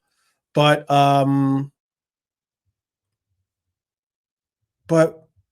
would you be interested in that being a move? And obviously he would be a summer move, obviously a summer 2026 move. And he would be probably another high priced signing, 70, 80 million probably would be the asking price from Tottenham for him to move. And it would be as a possible long-term number 6 option for Liverpool. Is that something that you would like to explore? I can't see Newcastle entertaining anything from us again. I agree. But then again, they got paid. So it's not like, as much as their fans don't like what happened, and trust me, their fans are still hecka salty. Okay. But money is money. And if the player wants out, and if they can get top bill for the player, I'm sure they would be willing to listen.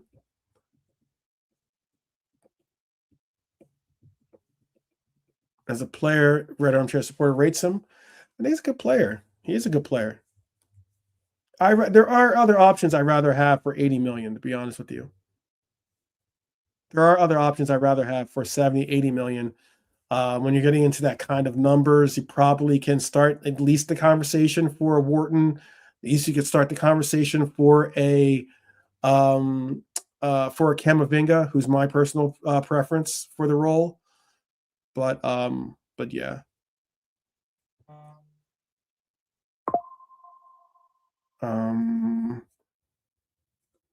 Newcastle in average offers only the 8th best salary package in the Prem. So of course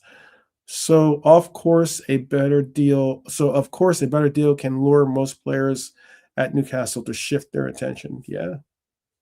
You would think because they don't have that many high priced or high earning players on their teams. Actually, they have a lot, but they have obviously some big names, but they don't have the signings that you really would think. I wanted to do, and we're in the last 10 minutes of the show here. So I wanted to do a injury reality check for us because now that the January window is closed, and now that we'll have to rely on players get either returning from injury or relying on youth academy players. Um, it is what it is. So before we judge this window, let's talk injuries because they explain almost everything that we did or lack of doing in this window. And obviously, we didn't chase defenders for unnecessary reasons, and we didn't chase big names for unheard of reasons. But I'm going to give these updates on some players that I saw having that have some dates, some return dates associated with their names. So we are in February. So Joe Gomez, hip issue, but it's not a long-term issue. His possible return is slated for February 8th, which is this weekend. It'll be very interesting to see what he does if he does return this weekend or this week in training. I'd like to see what happens with his progress. Jeremy Frimpong, groin injury. Originally, it was said it was originally it was being floated that it was a grade 3, but I'm glad to see that it is not the case. It has gone from months because the grade 3 rehab would take about 3 months to rehab, but it's gone to weeks, not months, which is fantastic to hear. His possible return, optimistically speaking, would be February 14th. It would be 2 weeks from 2 weeks basically from today. Then you add Alexander Isak to the name. We'll get into some of these names that are more set as having lengthier spells. Alexander Isak, broken leg. He has a long-term recovery, but his return is still slated for March. That would be a very, very optimistic return, but all the same, February is a short month. It's only 4 weeks in February. So for them to say that his optimistic return or long-term recovery is possibly looking at March, that is a promising feature. Even if we don't see him in March, to have him for April, or have him for maybe the back end of a hopeful Champions League push would be phenomenal, in my opinion. I spoke about wanting some type of forward coverage, and that coverage could be provided by a player that I think has promise, but also a player that I really do like. I like this player a lot. His name is Jayden Danns. He has a hamstring injury. It's good to see that it is not a back injury, which kept him out a good bit of last season, but this year it is the hamstring. He's nearing a return. It looks like Jayden Danns will be joining back with the club, and I think it will be an active participation with the club at the end of February. That'll be good. That'll be good to see. Stefan Bajcetic has had repeated step backs in his return. He is a player that a lot of us really, really warmed to when was given the opportunity to fill in for Fabinho or fill in for our club in general under Klopp. Showed a lot of potential and showed a lot of progression in his play on the pitch. It is tentative, however, end of February is the date that we're looking at possibly his return. He would be a very, very, very, very fortunate return to have. I don't know if he necessarily could be a right back for us. He has played that role for us once or twice, but he would be a useful player for us to have for our midfield if he were to return in February. The players that we were going to have to basically look for next season, obviously Connor Bradley, season-ending knee injury. And then Giovanni Leone, long-term injury. And we will be looking at them as being for next season. Do you think that these timelines, hearing the players' returns,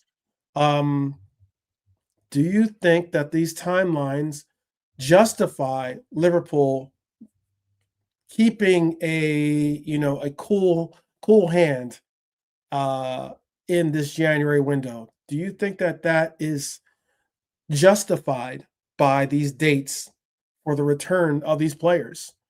I think it definitely makes an argument to say that, it would be nice to have coverage, absolutely, but these players will eventually be returning. Maybe not Connor Bradley and Giovanni Leone this season. However, they, your Brachetics, your Danzes, your Isaks especially, your Frimpongs, your Gomez's, even more so, will be all making a return to this club. And the effort is to hopefully see them not get hit with the injury bug again. But again, it's a question. I wonder if you that, JK, or. Mm-hmm. Yeah, it's about time. Danz and Bacetic, they haven't been on the team for a long time, bro. So it'd be good to see them back. Bacetic, I don't know where he's at. Mm-hmm. Where's he at? Isaac, good to see him yesterday on the bench. Not on the bench, but yeah, it was good to see him on the bench. So yeah, it was rooting good. Rooting on Ekitike too. Yep. So that's cool. For me, the out of all the injuries, Isaac's the one who I'm sort of thinking about when's he going to be all right? Is he going to be all right and stuff? So yeah. I'm just going to Red Armchair. I was on about some French players who were playing for the club, and he's meant Jules Cisse, of course, Latalac, and Charou.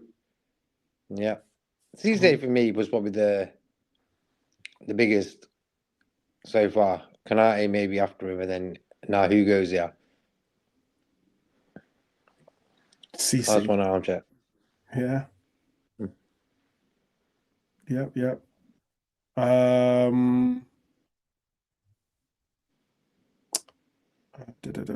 About Joel Ordonez, yes. Made an approach to sign Joel Ordonez from Club Brugge, but they were scared by the first mentioning of what Club Brugge wanted for him. Okay.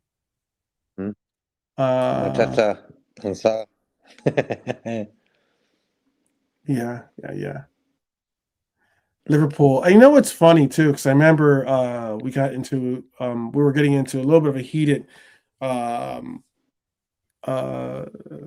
and forth with some of the takes by some of the younger, I would call it, more impressionable portions of the Liverpool fan base that were calling Liverpool trying to get the exact words he used, but it was more like he kept talking about how we're not a well-run club, and we're run like a mid-table club, or something those lines. It was kind of silly, and how he was mentioning about how we don't spend money, we don't pay money. Look, Liverpool, just as High Lord just said, Liverpool this season in average offers the third highest salary package in the Premier League. Third highest. And that's because Man City and Arsenal are in the top two slots. Now, some might think, oh, well, just as High Lord saying, Chelsea surprising at fourth. I don't know if they're surprising at fourth to me, primarily because a lot of those deals are deals that are like for your Modric, like I just mentioned, in the sense of he's making 100,000, which isn't some enormous figure for when you speak of salaries in today's market. However, he's also on an 8-year deal. So when he signed that 100,000, it was probably good money, very good money in comparison to what the rest of the league or some of his counterparts were earning. But when you sign a deal like that, and if you don't have a kicker in it where like every year it goes up 5% or 10% or even more, sometimes you can have that in deals where, you know, a deal might be hypothetically he makes 100,000 the first year and then he'll make 10% more, so he'll make 110,000, you know, and then in the likes, and it'll continue to go up and up and up until the extent of his season, extent of his contract. It is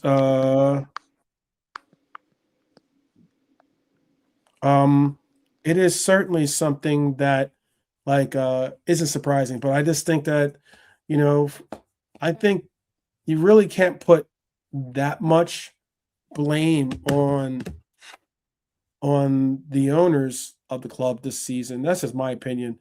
You can put some emphasis on the sporting director, you know, or if you want to say Edwards too, but it's more so, you know, the man making the decisions really is Richard Hughes, since he is the sporting director. And when you really put that into factor, I mean, Liverpool is they're spending money. They're spending money, whether it's the wages or whether right now it's been signatures or transfers. They've been putting in some real work.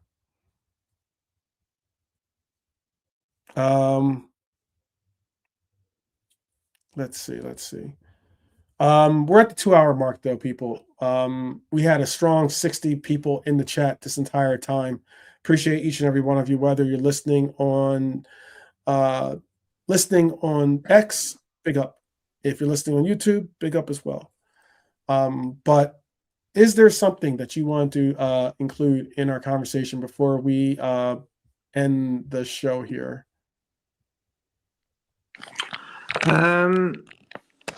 Yeah, just like that's the squad, the players we've got right now.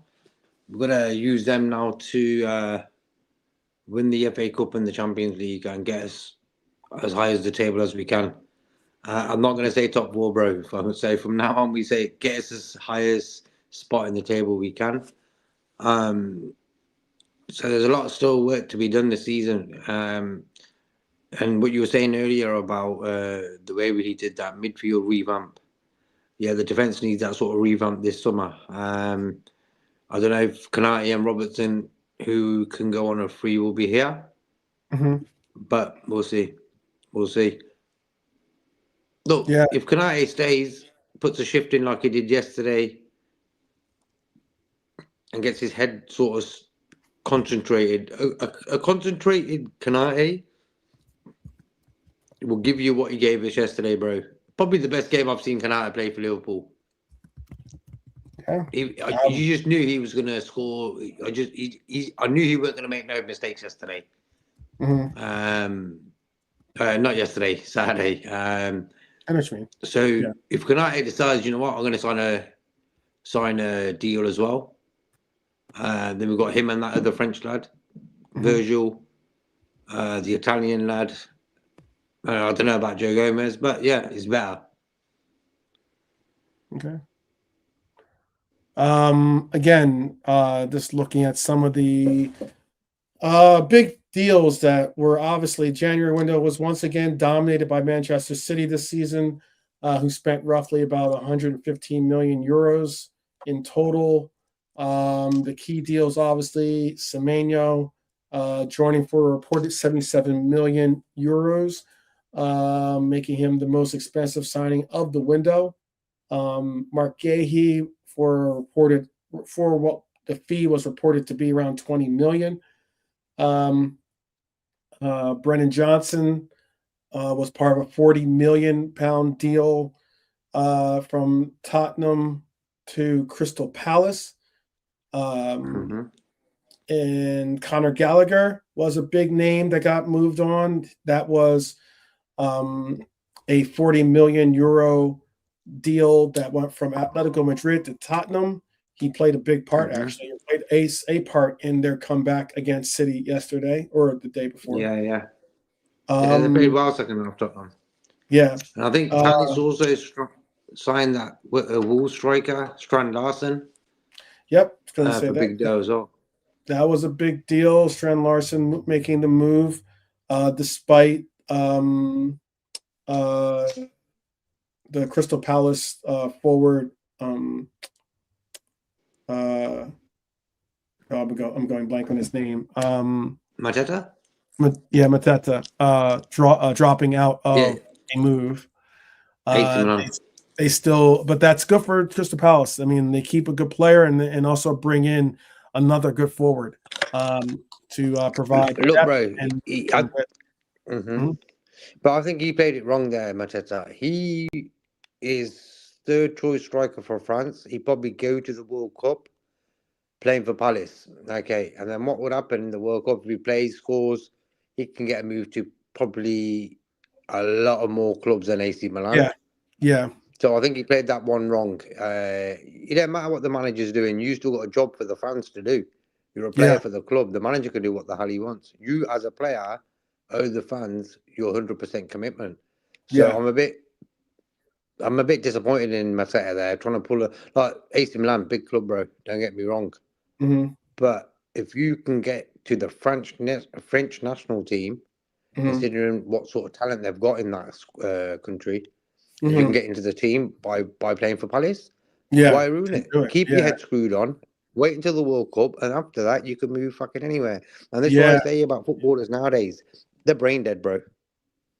Yeah. They're brain dead. The World Cup is it's not Crystal Palace that becomes his like platform to, show off his talent. It's the World Cup. The World Cup will be his opportunity to really highlight his big things of his life, bro. I'm playing for France in the World Cup, bro, and I weren't nobody for 3 years ago. All of a sudden, I'm playing for France at the World Cup. So this is where the agent and people who are connected to him, family-wise, need to bring a bit of wisdom to the table, because these modern-day footballers, they've got no fucking loyalty. And if he's got you so far with Palace, why do you want to ruin it? Premier League's the Premier League, and the Premier League's better than the Serie A. When you look at the bigger picture. And that's why, for me, agents, they're a bit... Yeah, if Mateta wants to move, blah, blah, blah, I can understand it, because why? Guehi's gone now. One of the main dogs there, you know what I mean? The main guys at Palace, and he's left. The manager's going in the summer. I'm going to shoot now then. And that's where I think he did a wrong one. But they're brought in Strand Larsen now. So the manager can teach Mateta a lesson now and say, you know what? You're holding bench. Strand Larsen's going to start. Yeah. You wanted to bounce our team. Well, then, hey, you know what? You can bounce this summer, but if you want to get your starting position back, you're gonna have to work for it. Absolutely, and that could impact his time with France. To be honest with you. Nice. Hey, Jimmy. He played for Besiktas in Turkey. You're right there, Red Armchair. Yes, I heard that Ox might come back to Arsenal. I was thinking, you know what? If he's able to go to Arsenal, I would have just taken him, because we need a winger, and that's what you're going to get from him. But you know what I mean, though. If you understand my point, like, we need a winger for 15, 20 minutes, end of games, chuck him on, job done. You know what I mean? We got that in Chiesa. He doesn't even see the playing time, and he's been. Yeah, he didn't even get the game time, bro. No one's going to get game time under Slot. Yeah, if you think Ox is going, if you don't see Chiesa getting game time, there's no way Ox is getting game time. No way. No way. Again, Tammy, Abraham from Besiktas to Aston Villa. That's a big return for Villa. I believe he played in that game actually recently, but did not have any contribution. So did Douglas Luiz, who made a return to Villa as well.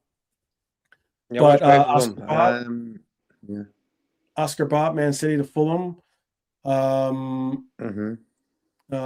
Allison from Gremio, to Villa, signed for £10.5 million. And then Pablo Felipe from Gil Vicente to West Ham for £21.8 million. Those were the big names, big names that moved. Obviously, Jeremy Jacquet is the big name that we all are caring about on this channel, at least.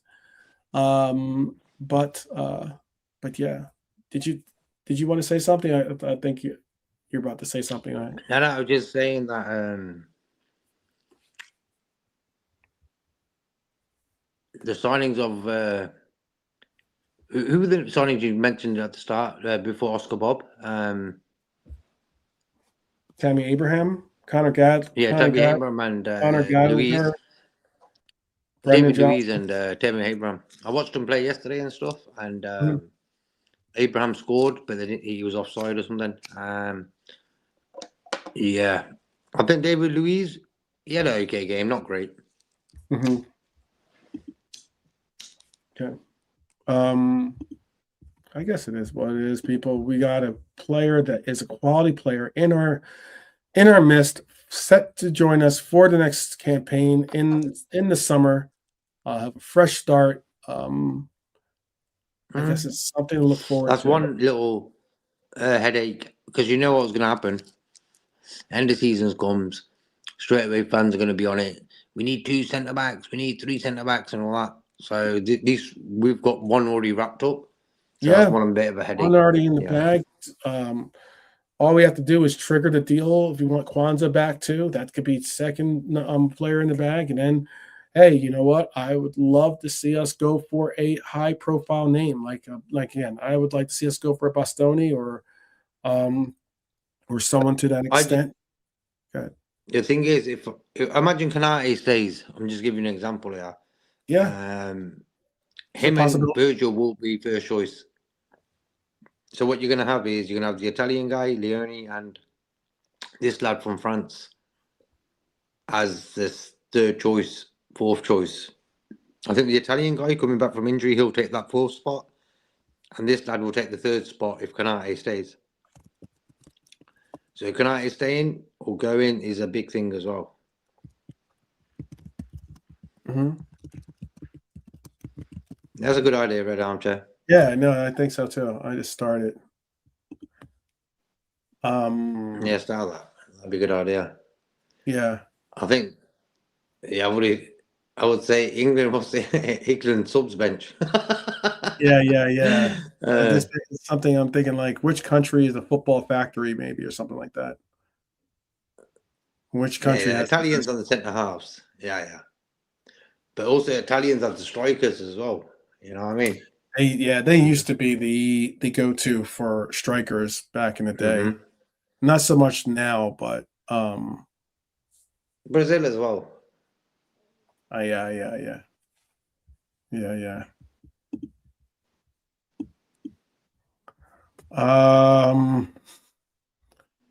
All right, people. We are going to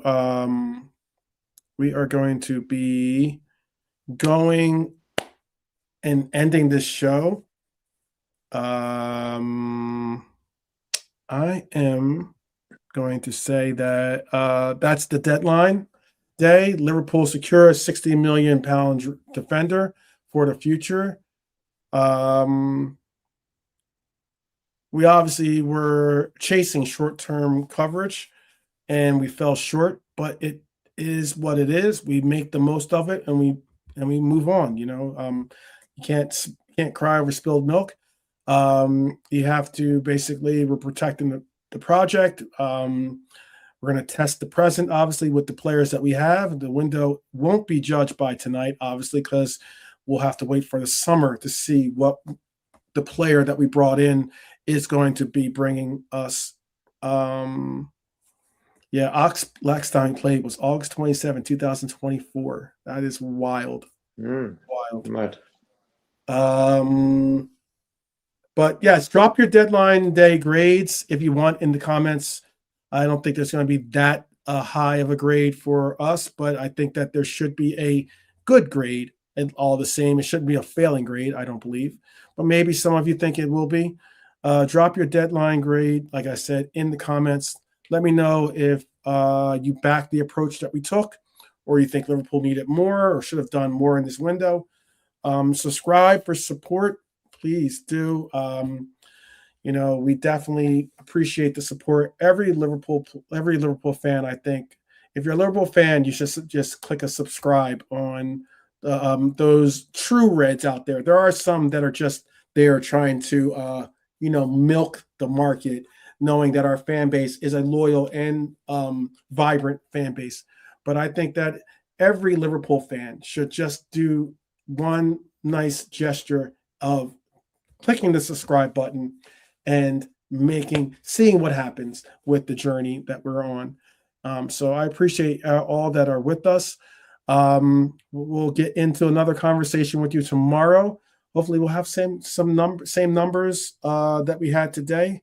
And you want to say goodbye to the people before we bounce?